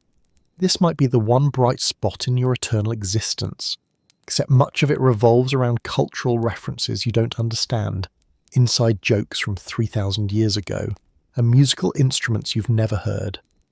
Imagine being the only person at a party who doesn't get any of the references forever. But I'll adapt if you insist. Humans are adaptable. True, but adaptation takes time, and the Egyptian afterlife is built on knowledge you are supposed to bring with you. This Book of the Dead wasn't just your ticket into the afterlife. It was supposed to be your user manual for eternity. Those spells weren't just for getting past gates. Some were for daily use in the field of reeds. Need to transform into a bird to reach the higher branches of a Persea tree? There's a spell for that, one you never memorized. Night brings its own challenges. While Ra journeys through the Duat, you're left with the light of the stars and moon. Ancient Egyptians didn't have electricity, and neither does their paradise. Oil lamps and torches provide limited illumination. The darkness teems with minor spirits and entities that, while not necessarily harmful, are definitely unnerving to the uninitiated. Sleep itself is different here. Your personality can separate from your body during rest, travelling back to the world of the living or exploring the afterlife realms. But without proper training, your might wander too far, get lost, or encounter entities it's not prepared to face. The Egyptians had spells for safer travel. You, of course, do not. Weather in the field of reeds is perfect by the Egyptian standards, which means it's still hot during the day. The Nile Valley climate wasn't known for its gentle breezes and mild temperatures. Paradise or not, you're still in an environment that resembles Egypt, with all the climate challenges that entails. And let's not forget the wildlife. The field of reeds has all the creatures of ancient Egypt, but perfected. This includes perfected versions of hippopotamuses, historically the deadliest animal in Africa, crocodiles, scorpions and snakes. They're in harmony with Ma'at, so they won't attack without cause, but disturb that harmony, and you might discover exactly how sharp the teeth of an afterlife crocodile are. Perhaps the most psychologically challenging aspect is the timelessness of it all. This isn't a temporary situation. This is eternity. The field of reeds doesn't change. The season cycle, the Nile rises and falls, but the fundamental nature of existence remains constant. No retirement, no vacation, no moving on to something else. This is it, forever. The ancient Egyptians found comfort in this permanence, this unchanging order. But your modern mind, accustomed to progress, change and reinvention, finds it increasingly suffocating as the endless perfect days blend together. Can I leave? You wonder one day, staring at the horizon. The question itself reveals your fundamental misunderstanding. The field of reeds isn't a location you can leave. It's a state of being. There is no exit strategy, no retirement plan, no next phase. You've reached the destination that ancient Egyptians spent their entire lives preparing for. This is success. This is victory. This is the reward. And as that reality settles in, that this perfect, unchanging, hierarchical, work-filled paradise is your eternity, You finally understand why the Egyptians placed so much emphasis on preparation. They knew exactly what awaited them, and they made sure they were ready, spiritually, materially, and psychologically. You, with your modern sensibilities and lack of preparation, will never be truly comfortable here. You'll adapt, certainly. You'll learn the language, the customs, the rhythms of eternal agricultural life. You might even, after a few thousand years, find a certain peace in the unchanging order of it all. But you'll never stop being the outsider, the one who came unprepared, the soul who stumbled into eternity without reading the manual first. And as you pick up your hoe for another day of eternal labour, watching the nobles relax while their Ashabti work tirelessly, you'll think, maybe I should have paid more attention to those museum exhibits after all. In the field of reeds, regret, like everything else, lasts forever. After a long day of eternal agricultural labour in the field of reeds, you're starving. Working the afterlife fields with primitive tools has left your spiritual body famished. Time for a feast in paradise, right? Not so fast. The Egyptian afterlife has a food system that makes your earthly meal delivery apps look like divine magic by comparison. Let's start with a fundamental problem. In the Egyptian afterlife, your food doesn't just appear. This isn't some magical buffet where souls float around plucking grapes and sipping nectar. Your sustenance comes from 3 primary sources, and each one is more problematic than the last for your unprepared modern soul. First source, offerings from the living. In ancient Egypt, families would regularly bring food and drink to the tombs of their deceased relatives. These weren't just symbolic gestures, they were literally feeding the dead. Special offering tables were set up where bread, beer, meat, and vegetables would be placed. A magical formula was recited, transforming the physical food into spiritual sustenance that your care life force could consume in the afterlife. But here's your problem. Who's making offerings for you? Your family is thousands of years in the future and likely has no idea how to properly prepare an Egyptian offering ritual. They might occasionally place flowers on your grave, if you even have one, but they're certainly not showing up with ritual loaves of bread and jars of beer while chanting Hotep Di Nisu, an offering the king gives. No big deal, you think. I'll just eat the food I'm farming here in the field of reeds. And yes, that's your second source of nourishment. But remember those Ushabti servants you don't have? Everyone else's magical figurines are handling the harvesting, processing, and preparation of food. You, on the other hand, are stuck doing everything manually. Can you grind grain on a saddle quern to make flour? Do you know how to brew ancient Egyptian beer, which was closer to liquid bread than modern lager? Can you butcher a spiritual cow using copper tools? These aren't theoretical questions, they are your daily reality now. And while the fields may always be fertile in this paradise, turning raw ingredients into edible food requires skills you never developed during your life, binging cooking shows instead of actually learning to cook. But wait, there's more. The food itself would be completely foreign to your modern palate. Ancient Egyptian cuisine was heavy on bread and beer, supplemented with vegetables like onions, leeks, and garlic. Meat was less common, usually reserved for special occasions. Sweeteners came from honey or dates, not refined sugar. There's no coffee, no chocolate, no potatoes, tomatoes or chili peppers, all New World foods, and absolutely nothing comes in a wrapper with nutrition facts printed on the side. The bread itself deserves special mention. Egyptian bread was dense, often gritty from stone-ground flour that contained tiny particles of sand and stone. Modern dental studies of ancient Egyptian remains show severe tooth wear, precisely because their bread was like chewing sandpaper 3 times a day. Imagine eternity with perpetually grinding down your molars and no dentists. Your third potential food source is the magical sustenance provided by tomb paintings and models. Wealthy Egyptians decorated their tombs with scenes of farming, fishing, baking, and feasting. They included small wooden models of bakeries, breweries, and butcher shops, complete with tiny worker figurines. These weren't just decorations, they were magical food production facilities that would activate in the afterlife, providing eternal nourishment. But again, this requires preparation you lack. Did you commission elaborate tomb paintings of food production? Do you have miniature wooden models of kitchens staffed with servant figurines? Of course not. Your modern burial, whether cremation or conventional interment, included none of these essentials for afterlife catering. Fine, you mutter. I'll just mooch off the food at divine feasts. Good luck with that. Afterlife banquets follow strict protocols about who sits where, who eats what, and in what order. The hierarchies of Egyptian life continue in death, meaning the best food goes to the pharaohs, nobles, and priests, not to the confused modern soul who can't stop asking why there aren't any forks. Yes, forks. Egyptians ate with their hands or with bread as a scoop. Table manners in the afterlife follow conventions established thousands of years before Emily Post was born. Using the wrong hand, eating the wrong food first, or failing to make the proper offerings before your meal could mark you as uncultured at best or offensive to the gods at worst. Now let's talk about a truly terrifying aspect of afterlife sustenance: the decline.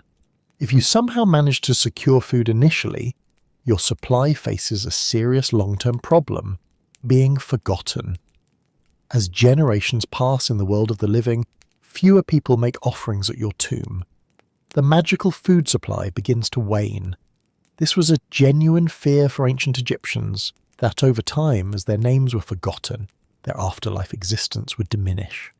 For the pharaohs and wealthy nobles, this took centuries or even millennia. Their massive monuments, endowment funds for perpetual offerings, and inscriptions kept their names alive. But for ordinary Egyptians, and especially for you, a time-displaced modern person, the decline might be swift and devastating. Imagine existing in a state of gradual spiritual starvation, growing weaker as the memory of you fades from the world of the living.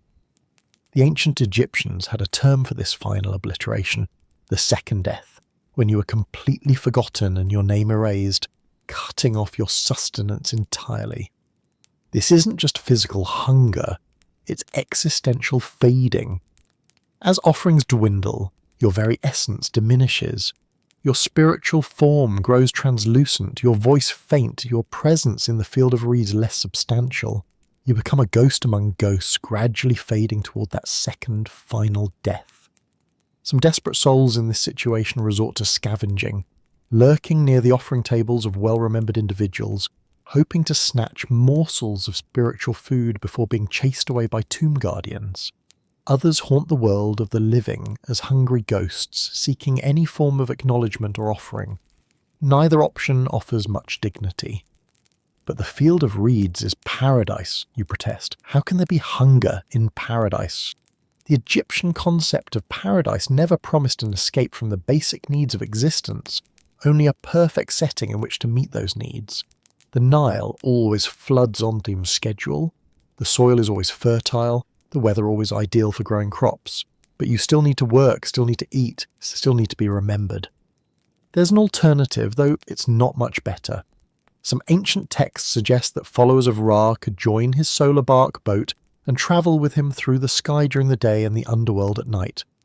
In this arrangement, you'd be sustained by proximity to the sun god himself, no offerings required. The catch? You'd be part of Ra's cosmic defense force, helping him battle the chaos serpent Apophis every single night for eternity. Trading farm work for never-ending cosmic combat doesn't seem like much of an upgrade, especially for someone whose combat experience consists entirely of video games. For those truly desperate for nourishment, there are darker options. Consuming the offerings left for others is technically possible, but it's essentially theft in the afterlife, a violation of Ma'at that could bring divine punishment. Some texts mention scavenging the remnants of offerings after the car of the intended recipient is finished, but this is a meagre and undignified existence. You could attempt to hunt or fish in the afterlife Nile and its marshes. The field of reeds has abundant wildlife, but again, do you know how to use an ancient Egyptian fishing spear? Can you track waterfowl through papyrus thickets with primitive nets? Were hunting and fishing skills included in your modern education? The truly desperate might resort to consuming parts of their own tomb offerings, the food intended to sustain them on their journey through the Duat. This is a short-sighted solution, depleting resources meant to last for eternity, but hunger has a way of overriding long-term planning. By now, you're probably wondering if starvation can kill you in the afterlife. The unsettling answer is no, but it can reduce you to a diminished, miserable existence. Hunger in the afterlife is eternal, gnawing, weakening, but never ending in merciful release. The ancient Egyptians understood this, which is why they were obsessed with ensuring a perpetual food supply through offerings, tomb inscriptions that magically produce food when read aloud in elaborate tomb models. They knew paradise required practical preparations. As you stare longingly at the lavish feasts enjoyed by the properly prepared souls, their offering tables piled high with spiritual bread, beer, roasted fowl, and sweet dates, you finally understand that the Egyptian afterlife was never designed for the unprepared. It wasn't designed for you. So you'll adapt. You'll learn to grind grain without filling the flour with sand. You'll develop a taste for bitter beer and dense bread. You'll figure out which plants are edible and which are reserved for the gods. You'll become skilled at stretching your meagre food supplies, perhaps forming alliances with other forgotten souls to pool your dwindling resources. And maybe, just maybe, you'll find an archaeologist in the distant future who discovers something with your name, speaks it aloud while reading an inscription, and unknowingly sends a small burst of sustenance your way, a momentary relief in an eternity of hunger. But don't count on it. In the Egyptian afterlife, you don't just need food for thought, you need food for eternity. Hungry, tired, and slowly adapting to eternal agricultural labour, you've started to find something resembling a routine in the field of reeds. But just as you begin to adjust, you bump into a new challenge, quite literally, as you accidentally collide with a noble during a religious procession. The look of horror on everyone's faces tells you you've committed a serious social blunder. Welcome to the complex world of afterlife social hierarchies, where your modern egalitarian notions are about to get you into eternal trouble. If you thought death was the great equalizer, the Egyptian afterlife is about to shatter that illusion. The social hierarchy you see around you isn't just similar to what existed in ancient Egypt, it's identical, preserved for eternity like a fly in amber. The pharaoh is still divine, the nobles still command, the priests still control religious knowledge, and everyone else still knows their exact place in the cosmic order. Everyone except you. Let's start at the top. The pharaoh in the afterlife isn't just a political leader. He's a living god, having merged with Osiris upon death, while maintaining his connection to Horus. To approach him without permission is unthinkable. To speak to him without being spoken to first is blasphemy. To make direct eye contact might result in punishment. And yet, there he is, processing through the field of reeds with his entourage, his golden lapis lazuli gleaming in the perfect light of paradise. But I'm from a democracy, you think. We're all equal. Try explaining that concept to the divine king, who was carried everywhere so his feet wouldn't touch the ground, who had servants taste his food before he ate it, and whose very body was considered too sacred for common people to touch. Your notions of equality don't just seem foreign here. They are cosmically offensive, a violation of Ma'at itself. Below the pharaoh are the nobles and officials, each with their own strict rank and protocol. Viziers, nomarchs, regional governors, military commanders, and royal family members form a complex web of authority and precedence. They move through the afterlife surrounded by servants and ushabti, their clothing, jewellery, and accoutrements immediately signalling their status to everyone, except you, who can't tell the difference between the ceremonial leopard skin of a high priest and the linen kilt of a scribe. Speaking of priests, they form their own powerful hierarchy parallel to the secular authorities. In the afterlife, their control over ritual knowledge translates into actual power. They know the proper words to speak to the gods, the correct offerings to make, the ritual gestures that can transform mundane objects into divine tools. Their heads are shaved, their linen is pristine white, and their expressions suggest they know secrets you couldn't begin to comprehend. Then come the scribes, literate, educated, and keenly aware of their superiority over the manual labourers. They carry papyrus scrolls and writing palettes, recording everything from divine decrees to agricultural outputs. In a world where written words have magical power, these keepers of literacy wield influence far beyond what you might expect. Next are craftsmen and skilled workers, the brewers, bakers, carpenters, jewellers, and others whose specialised knowledge grants them a comfortable position in the middle of the hierarchy. Below them are the farmers, which now includes you, servants and labourers. Essential but unexalted, expected to show deference to everyone above them. At the very bottom are slaves, captured in war or born into bondage, whose status in the afterlife mirrors their earthly existence. Yes, slavery continues into eternity in the Egyptian conception of paradise. The cosmic order doesn't abolish it, it enshrines it. Your place in this rigid structure? Completely undefined. You're an anomaly, a soul from the future with no established position. This uncertainty makes everyone uncomfortable. The Egyptians believed that chaos, Isfet, was the enemy of cosmic order, Ma'at, and your undefined status represents a small tear in the fabric of the perfect afterlife. Some might see you as a foreigner, placing you in the category of not one of us, potentially dangerous but possibly useful. Others might classify you based on your appearance, your lack of tomb provisions, or your ignorance of basic protocols. Most will simply avoid you when possible, unwilling to risk association with someone who clearly doesn't belong. Even simple social interactions become minefields. Do you know how to greet a priest properly? When to bow, when to kneel? To prostrate yourself? Which hand gestures are respectful and which are offensive? Which side of a pathway to walk on when a noble approaches? When to speak? When to remain silent? When to avert your gaze? You don't, and every mistake reinforces your outsider status. Language compounds the problem. Everyone around you speaks ancient Egyptian, not just a different language, but one with complex layers of formality built into its very structure. Different vocabulary and grammar are used depending on who is being addressed. The words spoken to a pharaoh are entirely different from those used for a fellow farmer. Without this linguistic knowledge, you're constantly causing offence or amusement with your inappropriate speech patterns. I'll just learn the language, you think, but which version?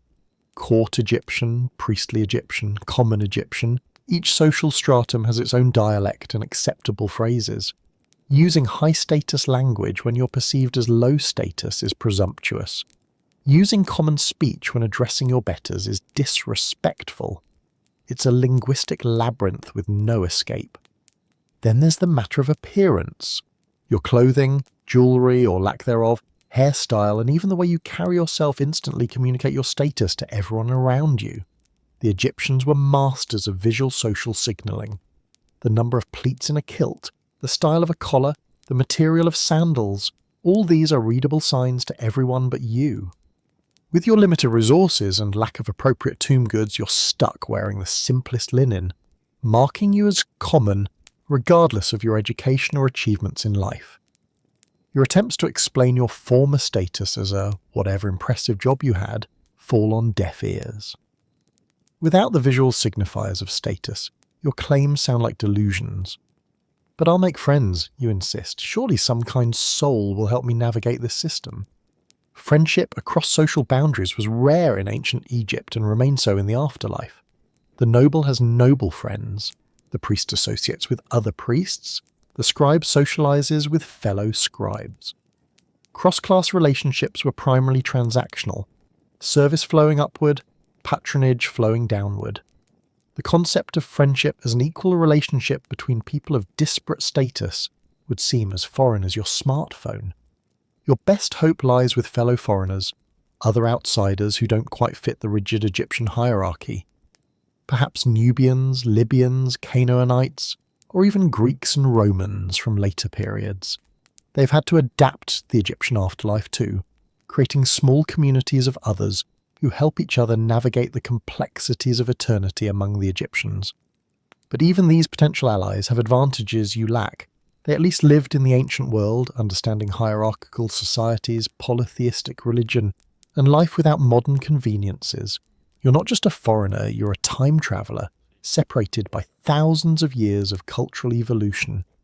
The truly maddening aspect is how everyone accepts this system without question. The nobleman who treats you with casual disdain doesn't see himself as cruel, and he's simply acting according to the natural order. The priest who refuses to share ritual knowledge isn't being selfish, and he's preserving sacred traditions. The scribe who laughs at your ignorance isn't being mean. He's reacting to something that seems incomprehensibly obvious to him. What's worse, you'll begin to internalize these hierarchies yourself. Months turn to years, years to decades, decades to centuries. Gradually you stop questioning why the pharaoh deserves such deference. You instinctively move to the side of the path when a noble approaches. You find yourself judging new arrivals by the quality of their linen and the style of their wigs. The system doesn't just oppress you, it absorbs you. Particularly frustrating are your attempts to explain your former life. Try describing smartphones to someone who thinks papyrus scrolls are the height of communication technology. Attempt to explain democracy to people who believe divine kingship is the natural order. Your stories of airplanes, internet, and modern medicine sound like delusional fantasy to ears attuned to a world where magic and religion explained everything. I was a software engineer, you tell a puzzled scribe. You wrote magical spells? He asked, suddenly interested. No, I wrote a code for computers. Cody? Computers? Are these demons or tools of the gods? Neither, they're machines that... Ah, you crafted implements for builders. A respectable trade, he concludes, unwilling to grasp concepts beyond his frame of reference. Eventually you stop trying to explain. It's easier to reinvent yourself within their framework than to bridge a 3,000-year cultural gap. This is perhaps the cruelest joke of the Egyptian afterlife, to be eternally present yet perpetually out of place. A cosmic immigrant who never fully assimilates, who always speaks with a strange accent, who never quite gets the social cues right. No matter how long you exist here, you remain the weird one, tolerated but never truly accepted. And so you learn to navigate the margins. You discover which nobles are slightly more tolerant of oddities, which priests might share a small bit of ritual knowledge, which scribes enjoy exotic stories as long as you frame them as fanciful tales rather than truth. You find your small, humble place in the vast social mechanism of the Egyptian afterlife.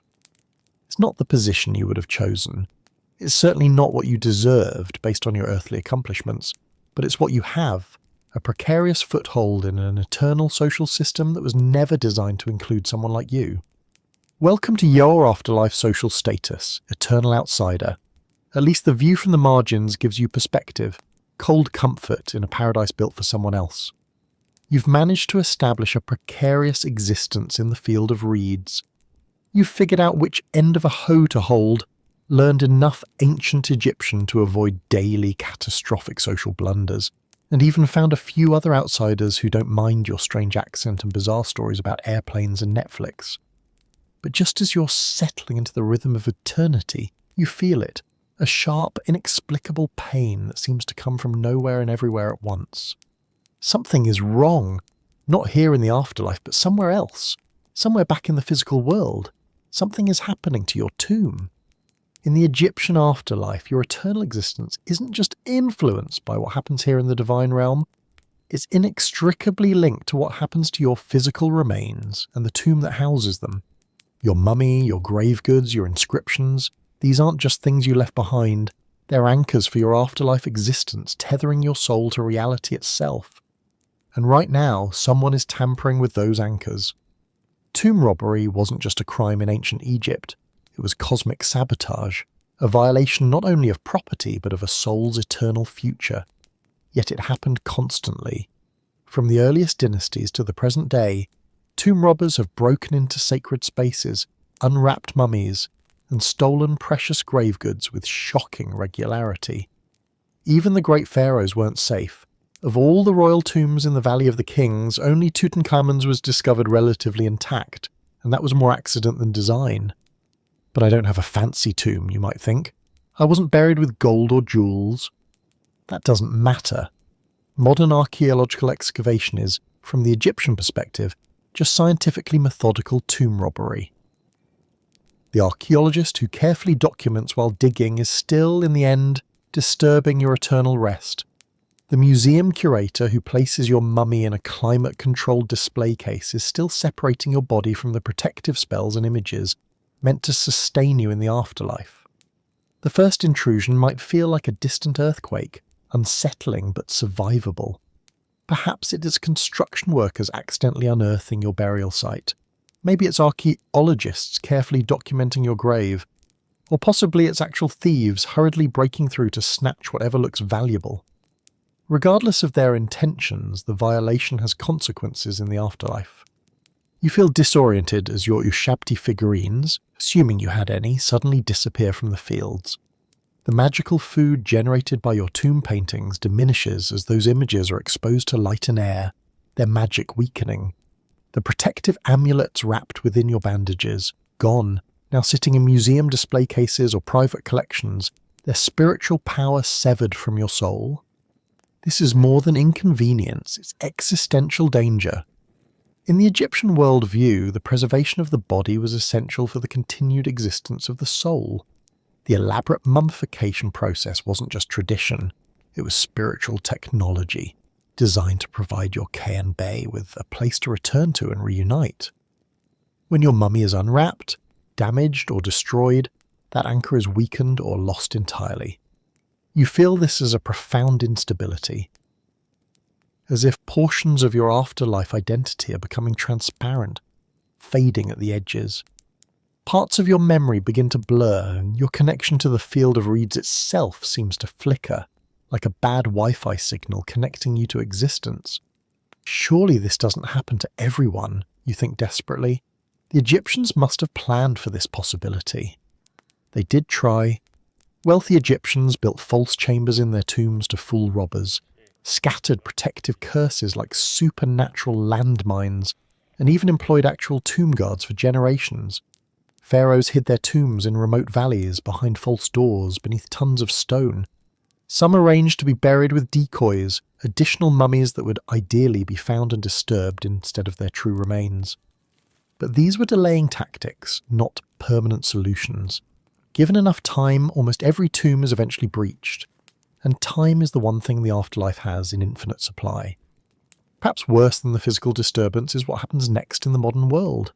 Your body and possessions are separated, catalogued and scattered.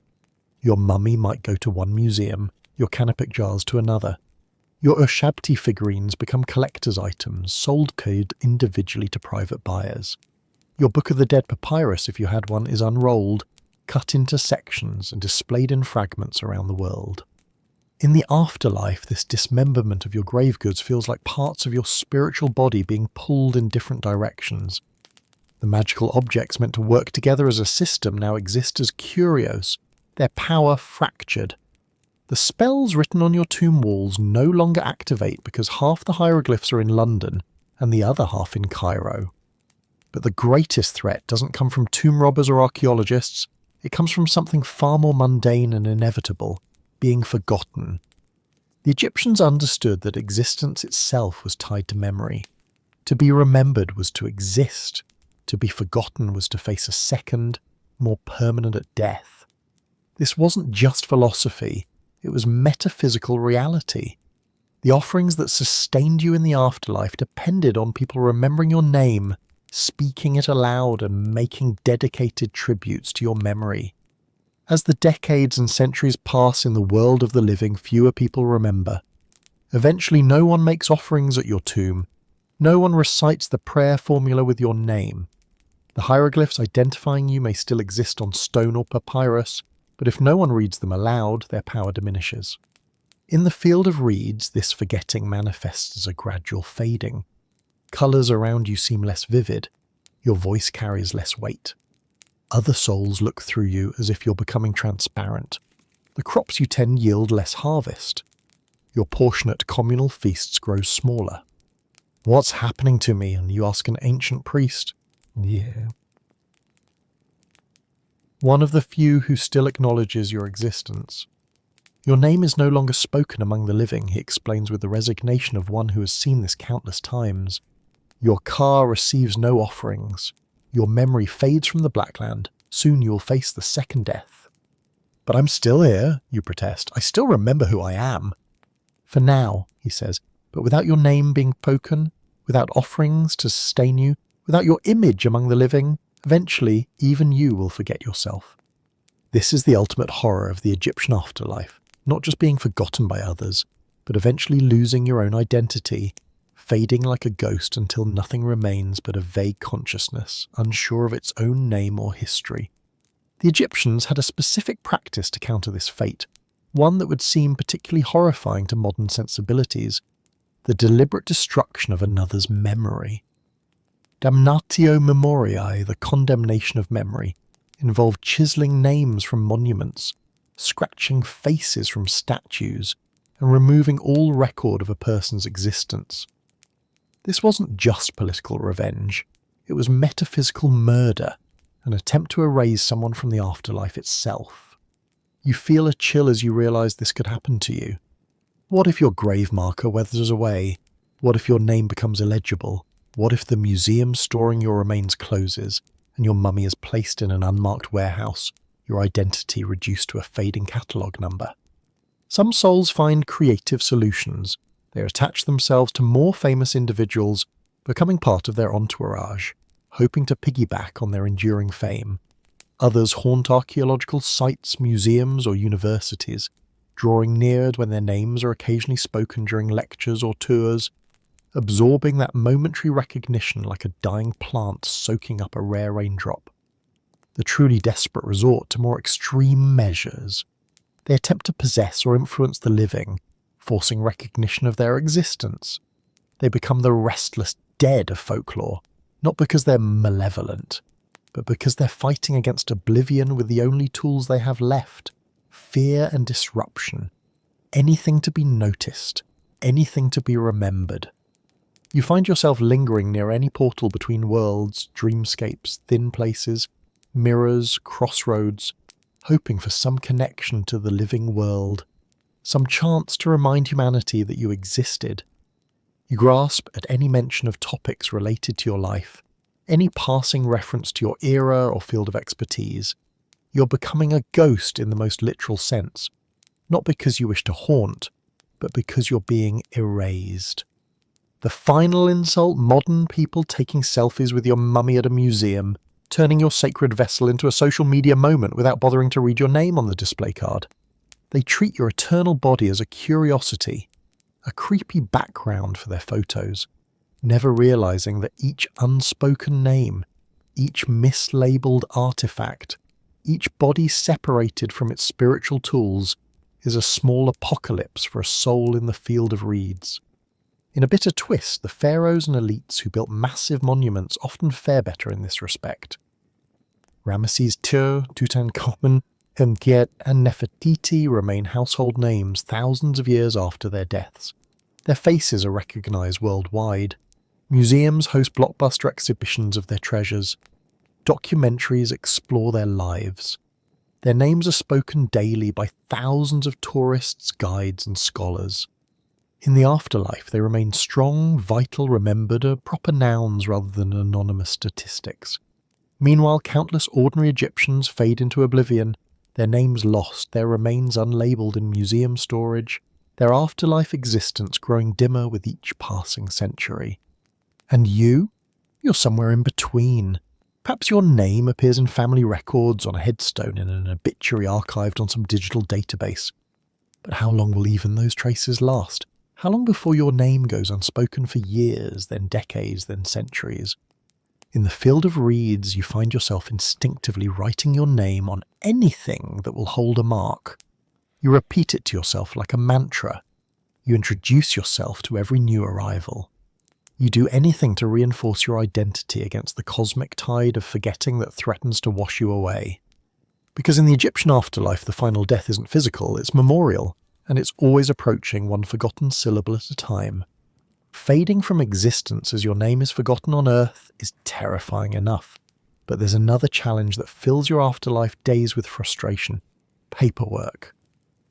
Yes, paperwork. If you thought the DMV or tax season was bad in life, the Egyptian afterlife has an administrative system that would make any modern bureaucracy look like a model of efficiency. Welcome to eternal red tape, divine regulations, and administrative nightmares that literally never end. The ancient Egyptians created one of history's first complex bureaucracies, Their civilization ran on careful record-keeping, hierarchical administration, and detailed protocols. Everything from grain distribution to temple construction required scrolls of documentation, multiple approvals, and precise procedural compliance. This wasn't just a feature of their earthly government, it was a fundamental aspect of how they understood the cosmos. And guess what? They brought the entire administrative apparatus with them into the afterlife. Your first taste of afterlife bureaucracy came during the weighing of your heart, but that was just the initial processing. Now that you're a permanent resident of the field of reeds, you discover that every aspect of eternal existence requires the proper documentation, filed in triplicate, approved by the correct divine authorities, and stamped with the appropriate sacred seals. Want to move from one region of the afterlife to another? You'll need a travel permit signed by the local deity, countersigned by a divine gatekeeper, and approved by the regional administrator of celestial movement. The form itself is written in specialized hieratic script that you can barely read, with sections that must be completed in specific magical ink made from ingredients you don't have access to. "But I just want to visit the Eastern Fields," you protest to a jackal-headed clerk who stares at you with unblinking eyes. "Do you have Form Duat 42B?" he asks, not bothering to hide his impatience. "I don't even know what that is." "The application for temporary translocation of Khan Bar between adjacent celestial territories," he sighs as if explaining to a child. "You'll need 3 copies, each with the seal of your local district divine overseer, plus a certificate of good standing from the Hall of Two Truths, and proof of sufficient spiritual purity for the territory you wish to enter." "How do I get all that?" He points to a line stretching around the building and disappearing over the horizon. Souls have been waiting there for what appears to be centuries, some so ancient they're barely more than whispers in faded linen. "Processing time?" you ask weakly. "Approximately 70 years, he replies, "unless you know someone." And there's the rub. In the Egyptian afterlife, bureaucracy isn't just complex, it's also corrupt. The social hierarchies we discussed earlier extend fully into the administrative system. Pharaohs and nobles breeze through checkpoints with a nod. High priests carry permanent all-access passes to every realm. Even moderately wealthy individuals can expedite the process with the right offerings to the right officials. You, with your limited resources and lower social standing, are stuck in the standard processing queue, which moves at a pace that redefines the concept of glacial. After all, the bureaucrats have all of eternity to process your paperwork. What's another century or 2 of waiting? The paperwork itself would be comical if it weren't so crucial to your afterlife existence. There are forms for everything. Duat 103, Registration of Spiritual Residence, Eru 27, Application for Increased Field Allocation, Osiris 91C, Petition for Audience with Divine Entities, RA 56, Declaration of Solar Allegiance for Cosmic Journey, Participation, Mayat 12, Periodic Purity Assessment and Moral Standing, Certification. Each form requires specific knowledge to complete correctly. Use the wrong title for a deity. Application rejected. Hieroglyphs written in the wrong direction. Start over. Improper ritual formula used in the salutation. Not only rejected but possibly cursed for presumption. And the questions. List all transformations performed in the previous cosmic cycle. Enumerate your contributions to Ma'at with witnesses. Detail your ritual purity maintenance practices. Provide a complete accounting of offerings received from the land of the living. For ancient Egyptians who prepared their whole lives for this system, it's merely tedious. For you, it's nearly impossible. The worst part? There's no pressing earthly deadline excuse to hurry things along. This is eternity. The divine bureaucrats have been processing forms since before the pyramids were built, and they'll be doing it long after the last human monument crumbles to dust. Your urgency means nothing to them. But surely there's a faster way, you think? And there is, sort of. Throughout the administrative districts of the afterlife, you notice certain souls moving through the system more quickly. They slip papyrus scrolls to officials, whisper to gatekeepers, and somehow receive their approvals in days rather than decades. The afterlife has fixers, Souls who specialize in navigating the bureaucracy for a price. These aren't official positions, of course. They're souls who have learned the system, cultivated relationships with minor deities and administrators, and discovered the back channels and shortcuts that can expedite even the most complicated application. The catch? Their services don't come free. They might demand a portion of your food offerings, the temporary use of any Shakti you possess, or even spiritual energy transferred directly from your chaos. In the economy of the afterlife, these are valuable currencies, and spending them leaves you weakened and diminished. But sometimes the alternative, waiting in line for a century, seems worse. Some administrators can be persuaded with more traditional bribes. Small offerings, ritual items, or magical amulets might move your application to the top of the pile. But this approach is risky. Corrupt officials exist alongside incorruptible ones. Offer a bribe to the wrong divine clerk, and you might find yourself facing charges of attempting to subvert Ma'at, the cosmic order itself. The punishment? Additional paperwork, of course. Forms documenting your transgression. Applications for forgiveness. Petitions for ritual cleansing. Each requiring multiple divine signatures and processing times measured in decades. Even if you manage to navigate the standard bureaucracy, there are periodic inspections and audits to contend with. Divine assessors randomly evaluate souls to ensure they're maintaining proper ritual purity, contributing appropriately to cosmic harmony, and keeping their spiritual paperwork updated. These divine auditors arrive without warning, demanding to see your documentation. Is your Horus 19, monthly declaration of worthiness, current? Have you filed your Ranway and solar cycle participation report? Can you produce your Osiris certificate of continued justification? No? Well, there will be penalties. Severe ones. The truly maddening aspect is that the rules themselves sometimes change. What was procedurally correct during one cosmic cycle might be obsolete in the next. Deities get promoted or shift responsibilities. New divine edicts reorganize entire departments. The afterlife is eternal, but its administration is surprisingly dynamic. There must be a guide, you think desperately. And there is. The Book of the Dead was supposed to be exactly that. Those spells weren't just for getting past demons, many were essentially administrative cheat codes, magical phrases that would automatically complete paperwork or bypass bureaucratic obstacles. But without your personalized copy, you're forced to learn the system through trial and endless error. Some souls simply give up. They find a quiet corner of the field of reeds and stay there, never attempting to access other regions, participate in cosmic journeys, or petition for improved conditions. The paperwork required to fully exist in the afterlife becomes too overwhelming, so they opt for a limited but administratively simpler existence. Others form mutual aid societies, pools of souls who share knowledge about navigating the system. Form Thoth 62 is no longer accepted at the Western checkpoint. One soul might warn. They are now requiring the updated Thoth 62b with the Falcon seal. This collective wisdom helps cushion individuals against the mind-numbing complexity of eternal administration. The most successful adapters develop specializations.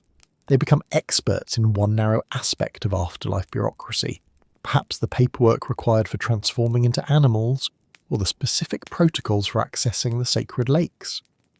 They then trade this expertise with others who have different specializations, creating an informal network of administrative consultants. You find yourself developing unexpected skills. You learn to identify which administrators might be sympathetic to your situation. You discover which forms can be delayed without consequence and which must be filed precisely on time. You begin to recognize patterns in the seemingly random bureaucratic requirements. In a strange way, navigating the administrative labyrinth becomes your afterlife purpose.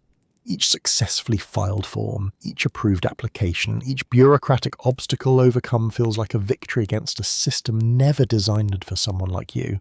You celebrate when a petition only takes a decade to approve instead of a century.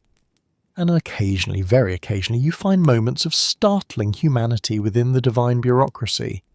A minor deity who bends a rule because your case is genuinely unique. A scribe who takes extra time to explain a complex procedure instead of sending you to the back of the line. a gatekeeper who pretends not to notice a minor error in your paperwork. These small mercies don't reform the system, but they make it bearable. They remind you that even in the most rigid cosmic order, there is room for compassion, for exception, for the acknowledgement that not all souls fit neatly into administrative categories.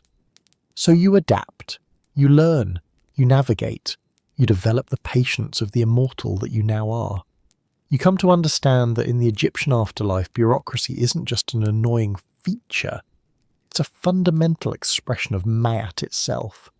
The divine paperwork, the celestial administrators, the cosmic regulations, they're all part of maintaining the order that keeps chaos at bay. The forms you fill out aren't just busy work, they're tiny threads in the tapestry of existence. The seals and signatures aren't mere formalities, they're magical reinforcements of reality itself. The frustrating, tedious, seemingly arbitrary administrative requirements are actually maintaining the boundaries between realms, the cycle of days and nights, the very stability of the afterlife. Understanding this doesn't make the eternal red tape any less aggravating, but it does help you see the purpose behind the papyrus pushing. And in an afterlife where meaning's everything, even bureaucracy becomes part of the grand design. Just don't forget to file your forms on time. The penalties for late submission are quite literally eternal. You've navigated the bureaucracy, adapted to the social hierarchy, found ways to sustain yourself and somehow managed to create a semblance of existence in the field of reeds. After decades or perhaps centuries of this afterlife routine, you've settled into a rhythm, farming, performing rituals, filling out divine paperwork, and occasionally bribing officials for small comforts. It's not ideal, but it's stable. Then one day, as the perfect sun sets over the perfect Nile in this perfect agricultural paradise, you notice something unusual on the horizon. A massive golden boat, gleaming with supernatural radiance, glides across the western sky. Aboard it stands a figure with a falcon head crowned by a solar disk, surrounded by a crew of deities, blessed souls, and strange composite beings. The solar bark of Ra, the sun god, is making its nightly journey, and something inside you stirs with unexpected longing.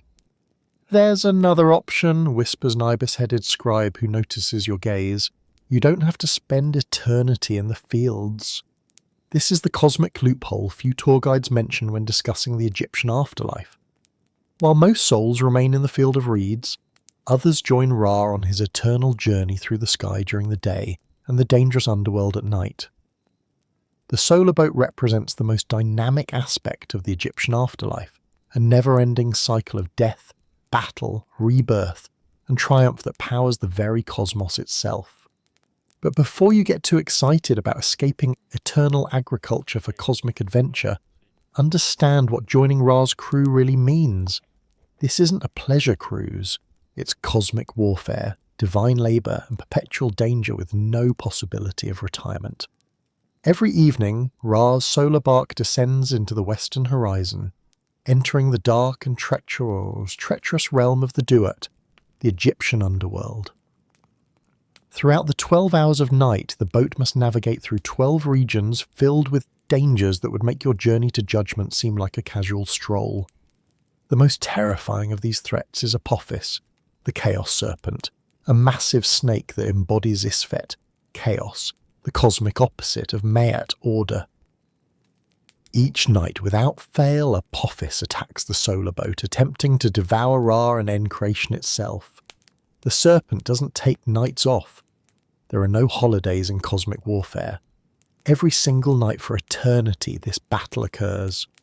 If you join Ra's crew, you'll be expected to help defend the boat against Apophis and countless other dangers. This isn't metaphorical. You won't be filing reports about Chaos Serpent sightings or submitting forms requesting anti-snake interventions. You'll be wielding spiritual weapons, casting spells, and engaging in direct combat with the forces of chaos. "But I don't know how to fight Chaos Serpents," you protest to the ibis-headed scribe. "I wasn't trained in cosmic warfare." "Few are truly prepared," he admits, "but you'll learn quickly or be consumed. There is no middle ground on the solar bark." The night journey isn't just dangerous, It's structured around transformation and rebirth. As the boat passes through each of the 12 hours of night, Ra himself transforms. He begins the journey as the aged atom, weakened by his day's work of illuminating creation. Throughout the night he gradually rejuvenates, eventually becoming Khepri, the scarab form of the dawn sun, young and vibrant once more. Souls aboard the solar bark undergo similar transformations. The journey strips away impurities, burns away weaknesses, and forces constant renewal. Its spiritual evolution through trial by fire, literally, as parts of the Duat are lakes of flame specifically designed to purify souls through divine burning. The pain is significant, the scribe tells you with careful understatement, but so is the transformation. If you think this sounds exhausting, you're right. But here's the cosmic joke. You don't get to stop. Ever. The solar cycle doesn't take breaks. There's no "I need a personal day" in the cosmic engine that powers creation. Once you join Ra's crew, you're committed to the endless cycle of death and rebirth, night after night, with no hope of retirement or vacation. Dawn brings brief triumph as Ra emerges reborn from the eastern horizon, his boat now sailing across the day sky. But even daylight hours aren't restful. The crew assists in maintaining Ra's journey, supporting his work of illuminating and sustaining creation. Every soul has a function, a cosmic job that contributes to the sun's daily miracles. Some serve as lookouts, watching for rare but possible daytime threats. Others chant the sacred spells that maintain the boat's divine propulsion. Some act as messengers between the solar bark and other cosmic realms. There are no passengers on this vessel, only crew members with eternal duties. The schedule is rather consistent, the scribe explains with dry humour. Dawn, day, dusk. Night, battle, transformation, dawn again, forever. This fundamental difference between modern and ancient Egyptian concepts of time becomes your greatest psychological challenge. Modern minds conceive of time as linear, a straight arrow moving from past to future with progress and change expected along the way. We anticipate retirement after work, rest after labour, and ultimately an end to any given task. The Egyptian mind saw time as predominantly cyclical. The perfect cycle wasn't one that eventually concluded, it was one that maintained its perfect repetition eternally. The sun rises, travels the sky, sets, journeys through the underworld, and rises again. This wasn't a bug in the cosmic system, it was its most essential feature. For a modern soul accustomed to linear time, the eternal repetition of the solar cycle becomes increasingly maddening. The 1000th battle against Apophis feels identical to the first. The millionth dawn brings the same responsibilities as all those before it. There is no development arc, no narrative progression, just perfect, unchanging repetition. But what's the point, you ask the scribe after he explains the endless nature of Ra's journey? If we're just doing the same thing forever with no end goal, what's the purpose? He looks at you with genuine confusion. The purpose is to maintain mad cosmic order. Without the cycle, creation fails, chaos wins, everything ends, the purpose is existence itself. For the ancient Egyptian, this made perfect sense. The solar cycle wasn't meaningless repetition, it was the most meaningful pattern possible, the rhythm that sustained reality. Each repetition wasn't redundant, it was a renewed triumph over chaos, a fresh victory for order. The eternal nature of the cycle wasn't a punishment, it was the ultimate achievement. Your modern perspective struggles with this concept. You expect character development, narrative arcs, and eventual conclusions. You want your participation in the solar journey to build towards something, to reach some final state of completion or rest. The idea that the journey itself is the destination, that the perfect cycle is the point, feels alien and ultimately unsatisfying. This conceptual gap isn't just philosophical, it manifests as genuine psychological distress. Modern minds crave novelty, progress, and conclusion. The unending solar cycle provides none of these. After 1,000 years aboard Ra's bark, You might find yourself longing for the relative diversity of the field of reeds, where at least the paperwork changes occasionally. Yet there are undeniable advantages to joining Ra's crew. Souls aboard the solar bark are less dependent on earthly offerings and remembrance. The proximity to Ra himself provides sustenance and power that souls in the field of reeds must secure through other means. When your name is forgotten in the world of the living, you won't fade as quickly or severely as those tied more directly to earthly remembrance. Additionally, souls in Ra's service often develop extraordinary spiritual abilities. The constant exposure to divine energy, the nightly transformations, and the regular application of magical spells against cosmic threats accelerate spiritual evolution. Many of Ra's crew eventually gain the ability to transform at will, to project their consciousness across vast distances, or to manipulate divine energy in ways that souls in the field of reeds can only dream about. The social status is significant as well. Being part of Ra's entourage places you above the common inhabitants of the field of reeds in the afterlife hierarchy. Doors that were previously closed might open for a solar sailor. Divine bureaucrats who once ignored your petitions might suddenly find time to review your paperwork. Even high priests and nobles show respect to those who battle nightly for cosmic order. It's a different kind of eternity, the scribe concludes. Not easier, but perhaps more significant. But the fundamental question remains, are you suited for this existence?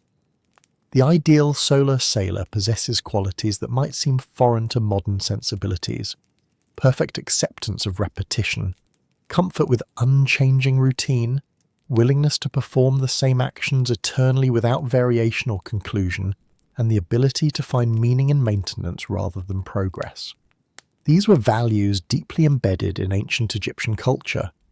The farmer who saw the same Nile flood every year, planted the same crops in the same fields, and performed the same rituals to the same gods found comfort in this dependable cycle. The scribe who copied the same religious texts with the same hieroglyphs in the same manner as his predecessors for decades understood the value of perfect repetition. The priest who performed identical morning rituals every day of his career recognized that consistency itself was sacred. For these ancient souls, the solar journey represented cosmic validation of their earthly values. Of course, the sun god followed an eternal unchanging path. Of course, the same battles were fought each night. Of course, transformation led back to the same starting point rather than to some new destination. This wasn't a failure of imagination. It was the perfect expression of how they believed reality should function. So as you watch Ra's golden bark glide toward the western horizon, preparing for another night of danger and rebirth, you face perhaps the most profound choice of your afterlife existence. Will you embrace the Egyptian concept of cyclical perfection, joining the cosmic engine that powers creation through endless repetition? Or will your modern mind, hungry for progress and conclusion, find such eternal consistency ultimately unbearable? The scribe waits patiently as you consider, the solar boat gleaming gold and crimson in the setting sun. In his eyes you see understanding. He's witnessed this struggle before, modern souls caught between linear and cyclical concepts of time, between progress and maintenance, between narrative and pattern. There is no wrong choice, he says finally, only different eternities. And in the Egyptian afterlife, eternity is the one thing you have plenty of. The ibis-headed scribe's words echo in your mind as Ra's solar bark disappears beyond the horizon. There is no wrong choice, only different eternities. But after everything you've experienced in the Egyptian afterlife, a more fundamental question remains. Would you, a modern person with modern sensibilities, actually survive here at all? Let's be brutally honest, your chances are somewhere between slim and non-existent. We've journeyed together through the complete Egyptian afterlife experience, from the trauma of mummification to the judgment in the Hall of Two Truths, from navigating the Book of the Dead you never memorized to surviving the dangers of the Duat, from your awkward audience with Osiris to eternal farming without Ushabti assistance, from social rejection to bureaucratic nightmares, from tomb robbery to being forgotten, and finally to the relentless cosmic cycles that power existence itself. At every stage the deck was stacked against you, not because the Egyptian afterlife was designed to be cruel, but because it was designed for people who spent their entire lives preparing for it. People with fundamentally different worldviews, values, and expectations than yours. The ancient Egyptians didn't just prepare physically for the afterlife with tombs and grave goods. They prepared psychologically and spiritually by embracing concepts that modern minds find alien or even disturbing. The perfection of cycles rather than progress, the righteousness of hierarchy rather than equality, the comfort of rigid order rather than freedom, the importance of ritual precision over emotional authenticity. Your modern mind values individuality, equality, progress, freedom, and authenticity. You expect to be judged by your intentions rather than your ritual performance. You anticipate that hard work should lead to advancement rather than endless repetition. You believe that hierarchies should be questioned rather than accepted as cosmic law. You think systems should serve people rather than people serving systems. None of these modern values align with the Egyptian afterlife, not a single one. Consider the specific challenges you've faced. First, the weighing of your heart against Maat's feather. Your modern heart is heavy with concepts the ancient Egyptians would find chaotic and disruptive. Notions of challenging authority, questioning tradition, valuing change over stability, and prioritizing individual expression over social harmony. These aren't evil by modern standards, but they're explicitly contrary to Maat. Your heart never stood a chance on those scales. Then, your complete lack of preparation.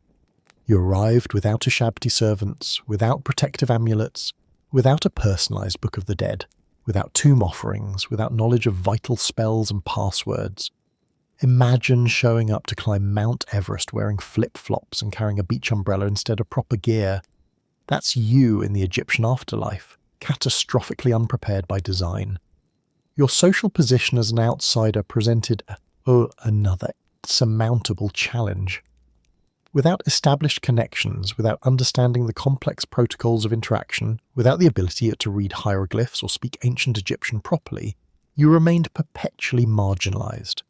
Social networks aren't just niceties in the Egyptian afterlife, they're essential survival mechanisms. The bureaucratic labyrinth proved equally impossible to navigate successfully. Without inside knowledge, without the right connections, without understanding the magical principles underlying the administrative system, you were doomed to spend eternity fighting paperwork battles with limited success. The system wasn't designed to accommodate exceptions, especially exceptions from thousands of years in the future. Your dependence on offerings and remembrance from the living world left you vulnerable to gradual fading as your name went unspoken, your grave goods were scattered, and your physical remains were disturbed. The Egyptians who built massive monuments, established eternal offering foundations, and ensured their names were carved on imperishable stone, had a solution to this problem. You did not. Even if you somehow overcame these obstacles, the fundamentally cyclical nature of Egyptian time would eventually break your modern psyche. Your mind, conditioned to expect progress, resolution, and conclusion, would find the perfect repetition of eternal cycles increasingly maddening. What ancient Egyptians saw as cosmic perfection, you would experience as a particularly creative form of torture. The brutal truth is that the Egyptian afterlife was never meant for you. It was designed by and for people who embraced values, beliefs, and practices radically different from your own. Their paradise was built on principles that your modern mind finds restrictive, hierarchical, repetitive, and ultimately suffocating. The ancient Egyptians would be equally baffled by your conception of an ideal afterlife. Your visions of heavenly equality, individual freedom, personal growth, and eventual peaceful conclusion would seem chaotic and pointless to them. A paradise without proper hierarchy, without eternal cycles, without precise rituals? What kind of cosmic disorder would that be? This profound disconnect isn't about intelligence or moral worth. It's about fundamentally different conceptions of what makes existence meaningful and good. The Egyptian afterlife wasn't bad, it was perfectly designed for people who weren't you. There's something both humbling and fascinating in this realization. It forces us to acknowledge the radical differences in how humans across time have conceived of the ultimate good. What seems obviously desirable to us might have appeared obviously flawed to them, and vice versa. Our certainties about what makes a good afterlife are just as culturally constructed as theirs were. Other ancient afterlives present their own challenges for modern sensibilities. The Greek Hades offered a shadowy, diminished existence for most souls, with only heroes achieving anything resembling glory. The Norse afterlife divided the dead between the warrior paradise of Valhalla, endless fighting, drinking and feasting, and the more mundane realm of hell. Early Christian concepts emphasized spiritual contemplation over material pleasure or individual achievement. None of these align perfectly with modern Western ideals either. Each represents a unique cultural answer to the question, what would make eternity worthwhile? Perhaps the most valuable insight from our journey isn't about ancient Egypt at all. It's about the remarkable diversity of human imagination when confronting the ultimate questions of existence. What happens after death? What makes eternity meaningful? What constitutes a reward versus a punishment? Different cultures have produced radically different answers, each reflecting their deepest values and worldviews. So no, you wouldn't survive the Egyptian afterlife, not as yourself at least. To truly thrive, there would require becoming someone else entirely, someone who values what the ancient Egyptians valued, someone who finds meaning in what they found meaningful.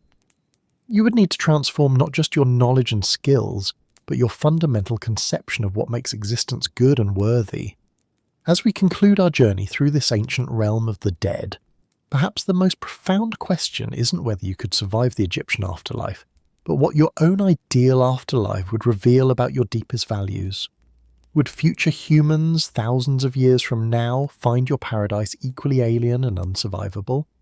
What assumptions about the good life are you making that future generations might find baffling or even disturbing?